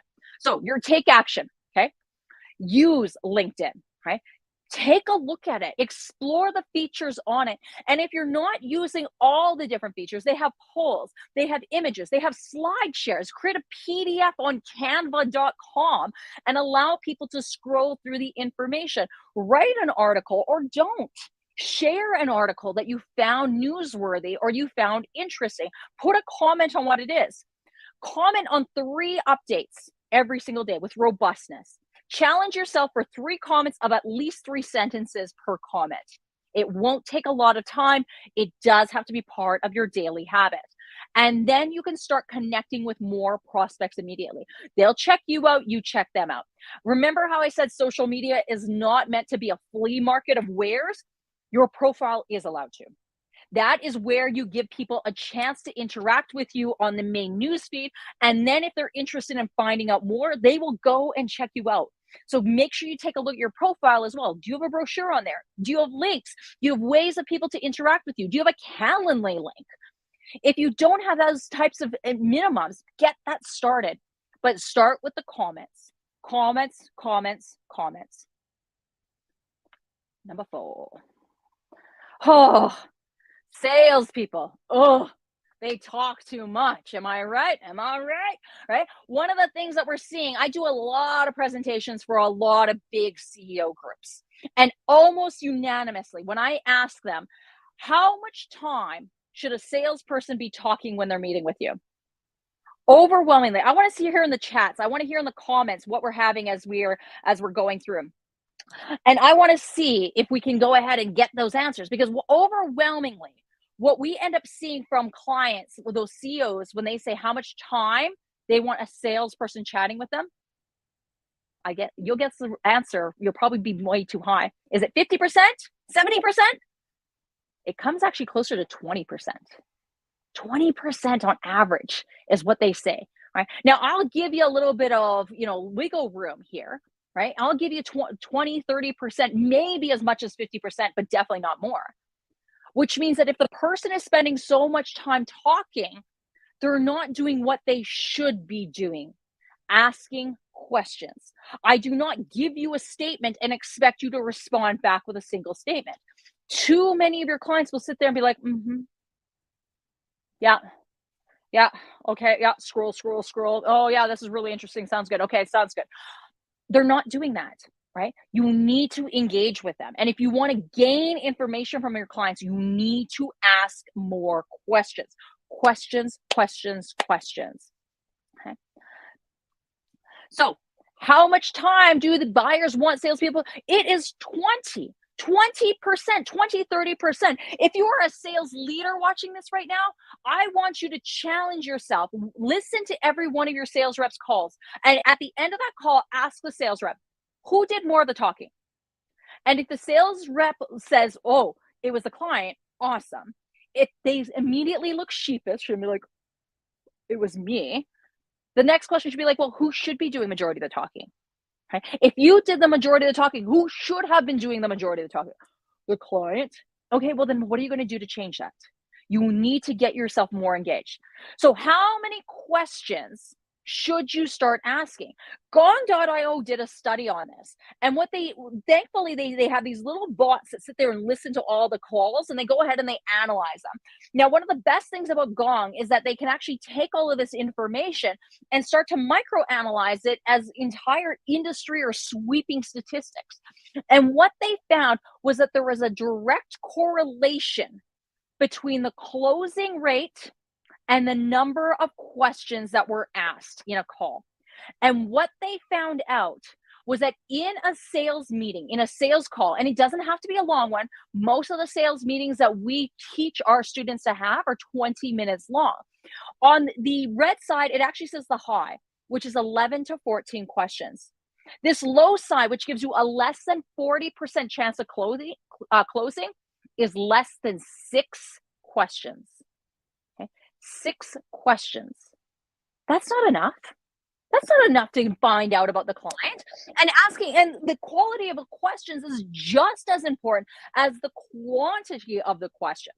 Asking someone, do you have an insurance provider? Are you looking to save money? Do you have a home, auto, and life ability? Are you located in your city, or do you have any vacation properties? And how many children do you have? That's not questions. Okay. You might think they are. And you're like, check, check, check, check, check, check, check. That's awesome. But it's not, right? Asking how many, when, where, how, why are more valuable questions because they force the client to give us more information. So take action. Okay. If you're asking too few questions or you're not allowing your client to spend enough time talking, this is your take action, is that you have to prepare a proper list of 20 questions. And this, if you're working with a team, I would have everyone sit down and provide you 1 or 2 questions. Create this list. There should be, and then when you get to a point where you say, okay, how many questions have we asked? Now it gets to a point where there's no reason why somebody couldn't think of a new question. We had this list. Why are you not following it? We don't need them to follow every single question, but we do need them to ask them. Okay? And see if you can take some of those questions and shrink them down. Shorter questions are more clear to the person listening. The shorter the question, the easier it is for me as the listener to discern the information and be able to give you a proper response. Stay away from long and lengthy questions. You don't need them. Amateurs ask long, lengthy questions because they keep talking and talking and talking. Well, I have to give background information to the client. Why? Are you assuming the client doesn't understand in the recent economic terms? Right? Are you assuming the client doesn't understand the reasons why they're meeting with you? Just get a clearer question, a shorter question, and build it. And make sure all of your questions are asking those open-ended who, what, where, when, how, or why responses. Number 5, your proposals. When you're delivering proposals, talk all about you and not about the one person that really matters, the client. Okay? I see far too many proposals. I had a gentleman come up to me one day. He says, Kim, would you mind taking a look at my proposals? I'm just not getting the close ratio I want out of my proposals. And I said, yeah, fair enough, Pete. Like, I'll take a look. And he goes through this 32-page slide deck. 32 pages. He's just breezing through it with me because I already have an idea, but I can only imagine some poor client that had to sit for probably 45 minutes or an hour as he's talking about the history of his company, the impact that they've had, the companies they've worked for in the past, their philanthropic efforts. Like, there was so much information in there. And I'm just like, Okay. And I said, so at what point in the proposal do you start talking about the client? And after 18 pages later, he says, okay, well, now here's the solution. I'm like, you're expecting the client to sit through 30 minutes as you talk all about yourself before they finally start to hear about a solution? I said, where's the impact of that solution? What are the reasons why they're even talking to you to begin with? He goes, well, I just assume that they already know that. I'm like, don't assume that the client doesn't want to hear about themselves. Stephen Covey talked about this in How to Win Friends, or sorry, that was Dale Carnegie in How to Win Friends and Influence People. It was Stephen Covey in Seven Habits of Highly Effective People. He said, seek first to understand, then to be understood. Yet too many proposals are trying to ask the client to understand me. Let me tell you about me. Let me tell you about my history. Let me tell you all about me. Imagine being on a first date with somebody and all they did was talk about themselves. Like, you would never join another first date. You would never go on a second date with this person. Get to the one thing your client cares about, which is all about them. Get rid of everything else. If your client is not buying because they need to find out what other clients you've worked with, what are your philanthropic efforts, how long have you been in business for, what are some of your solution suites include, then okay, fine. You have those slides already prepared, but they do not need to be in every single proposal going forward. What your client truly cares about needs to be in the proposal. And the only things your client cares about are, what are you going to solve? What is the problem I'm facing? And where will we be together when this is solved? Oh yeah, and then what's the solution and what's the price? But the solution is part of just a smaller picture. I need to see what the big picture is. What impact are we going to make together? So your proposal has to address these questions. And if it doesn't address these questions, honestly, we do a 6-slide proposal, but you could easily do this in 4 slides if you really want to. What does the client want? What are their goals? Where are their ambitions? Where do they want to be after this is going forward? What happens if they don't get it? Right? Where will they be after working with you? What will that look like in 6 months, 3 months time after they're finished working with you? And then how long will this all take? Time is of the essence. And if I don't know where I'm going to be by the end of this, why would I engage? Okay. Your take action. Create this as a proposal template.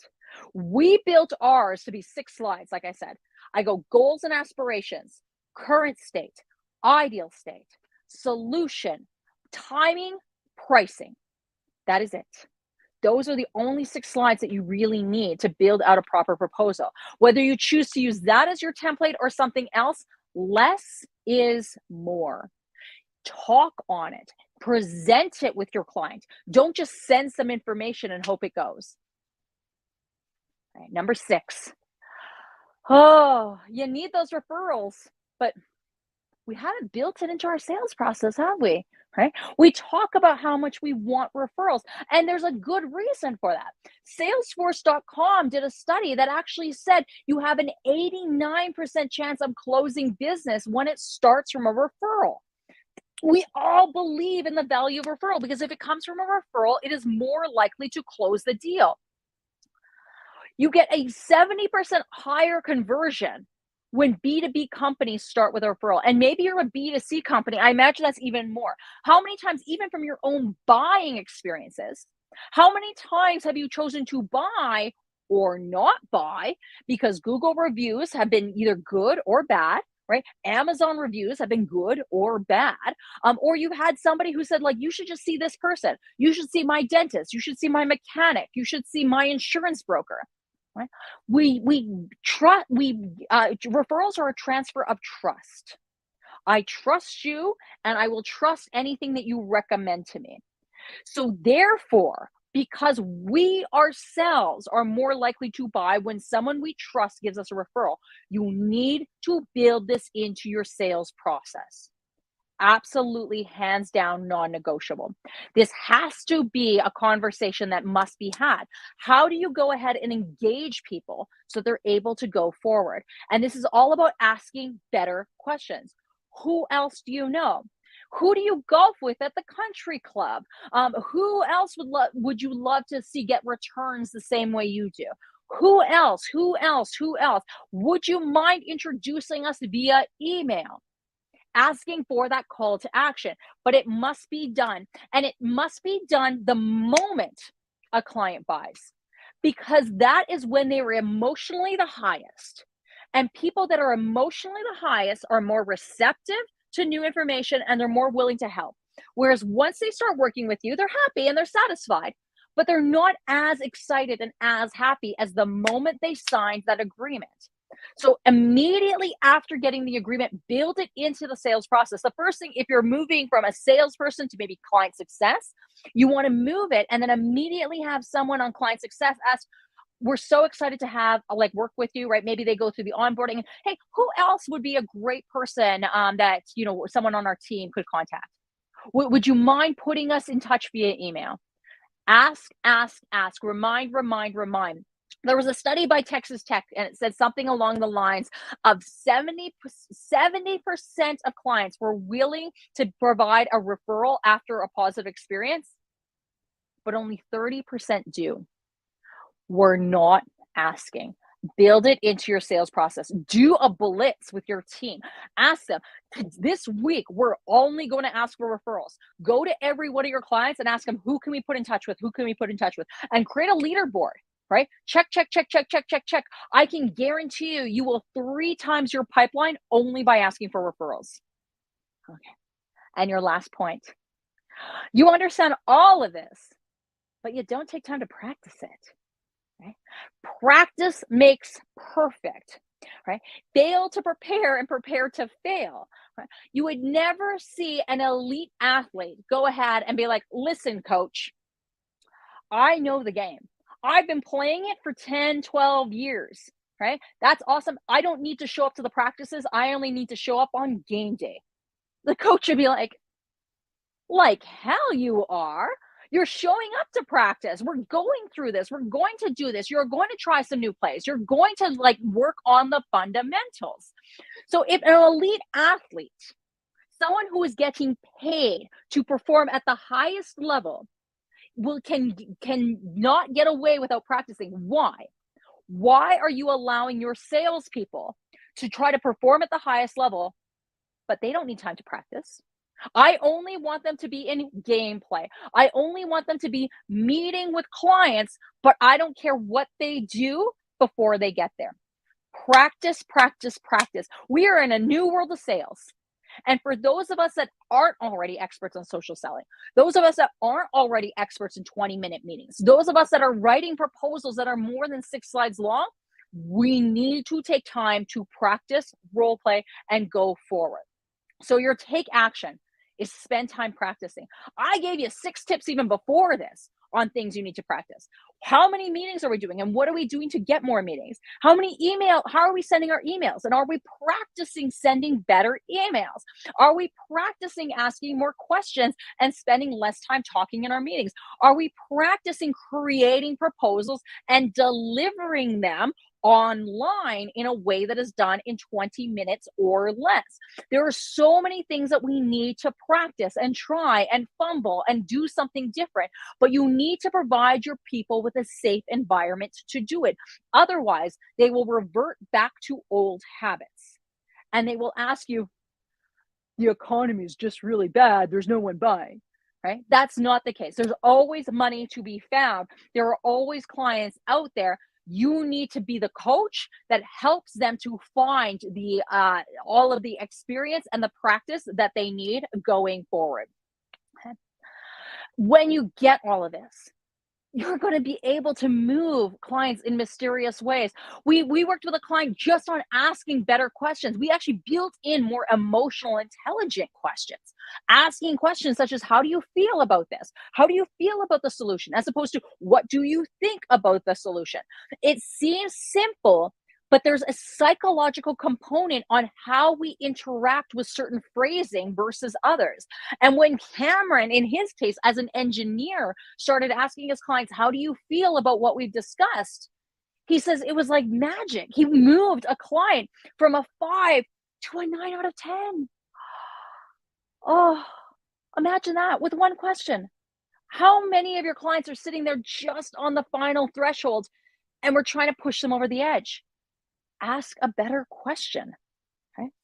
Now, I gave you a little story at the beginning. What ended up happening with those clients? We worked with them. We worked with them on those 7 deal killers. And what they found was last year, so last March, they started it in March 2021. And before they graduated our program, they had 2 new deals in the pipeline, 2 new clients that weren't even on their radar, and they were able to get clearer on being able to close them. They were also working on their biggest deal ever. They went from a place of scared and I can't go bankrupt to all of a sudden saying, this is incredible. We're able to do this. We couldn't have done this without you. So how do we get you started, right? I want to give you one more story. And this is from Doug, who ended up taking the same conversations. And he says, not only was he able to close a 6-figure deal, he built so much value with his clients that they paid more as a bonus. Now, don't get me wrong here. This isn't them saying, Doug, you did amazing. We want to give you more money. It was like, Doug, this is incredible. Listen, some of the things that you also discussed were this and this and this. What would it look like if you were to do that for us as well? Okay. So starting this Friday for 4 weeks, right? Minus the Good Friday weekend. But for 4 weeks, we're going to be working just on social selling with you or your team. There's the QR code. Go ahead, get a snapshot of that. Go check it out. But for an hour and a half, you will work with us and we're going to build better on that LinkedIn. Number 3, you're not using LinkedIn enough. If you're struggling with meetings, get better at LinkedIn. If you're struggling to get those conversations going, get better at LinkedIn. And we're going to work with you specifically on LinkedIn engagement with our social selling Fridays. Go ahead and get connected. Thank you. I hope, number 1, get that hand cramp off of there, that it's not too much, that you have some great takeaways. I also want to hear in the chat, what is one thing that you're taking away from, right? If you did one thing at the end of this presentation, what is that one thing that you are going to do immediately? Maybe it's connecting with me on LinkedIn. Maybe it's doing your own social media posting. Maybe it's joining us for Social Selling Fridays. I would love to hear from you. Thank you. It was an honor to be here. I know you had other things to do today, and I am grateful that you took the time to help improve your sales, your client engagements as you continue to go forward.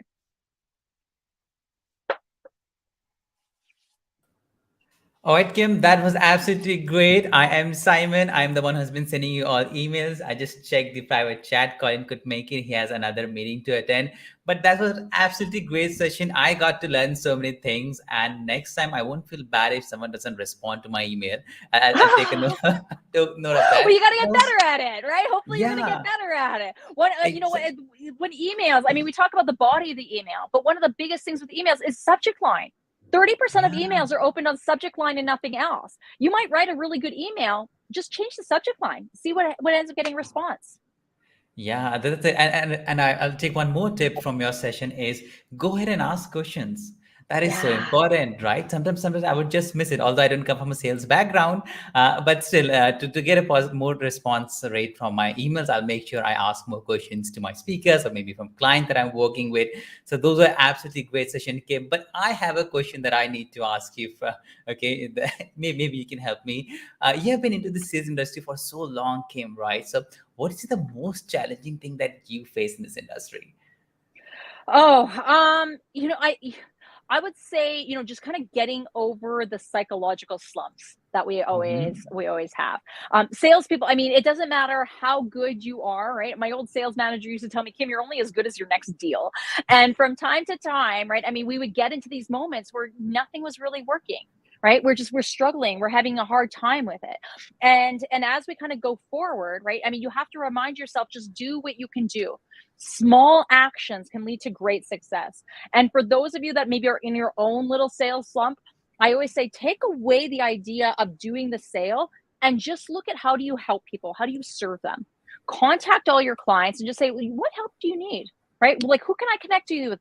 What are you working on right now outside of your particular conversation? Within 2 weeks, I promise you, you will always have way more deals and conversations on the go. Ooh, that sounds promising. All right, Kim, thank you so much once again. Before we move to the second part of this conference, anything that you would like to add? Yes. I mean, just definitely go ahead and take action, right? Knowledge is not the same as like of application. Education is not the same as application. And if you want to see success, it doesn't mean learning how to lift weights at the gym. It means actually lifting the weights. If you want to see sales success, you have to do what you need to do. And working together with a team, working together with a group will always help you get there much faster than trying to do it alone. Wow, that's a great advice, Kim. Thank you so much once again. We'd love to have you back whenever available. And yeah, have a great day ahead, Kim. Thank you. Thank you. Bye. All right, so that was the first half of the Leadership Conference 2022. Your favorite host, Colin Lake, will be joining us later on, but it's time for lunch. We'll see you at 1 p.m. And at 1 p.m. we have a session. Let me go ahead and actually pull it up. By the way, all the details are on the website, and the website link is leadershipconference.com. Leadershipconference.live. You can always go ahead and check it. Let me add it over here. This is the conference website. You can go ahead and get all the details. And after lunch at 1 p.m. Eastern time, we have Jeremy, who's going to talk about leveraging the art of personalization. And after that, we have Colin, who'll be joining us once again, and we're going to talk about communicating your value in today's world. Having said that, let's go for lunch, and I'll see you in a bit. And by the way, we're going to join the event. In the links in the chats, you can find the links for the next stream. I've also put it on over here. Exactly, this is the link that you see on the screen, and also in the chats. Just click on that link and you will move to the second half of that conference. Thank you so much, everyone. I'll see you in a bit.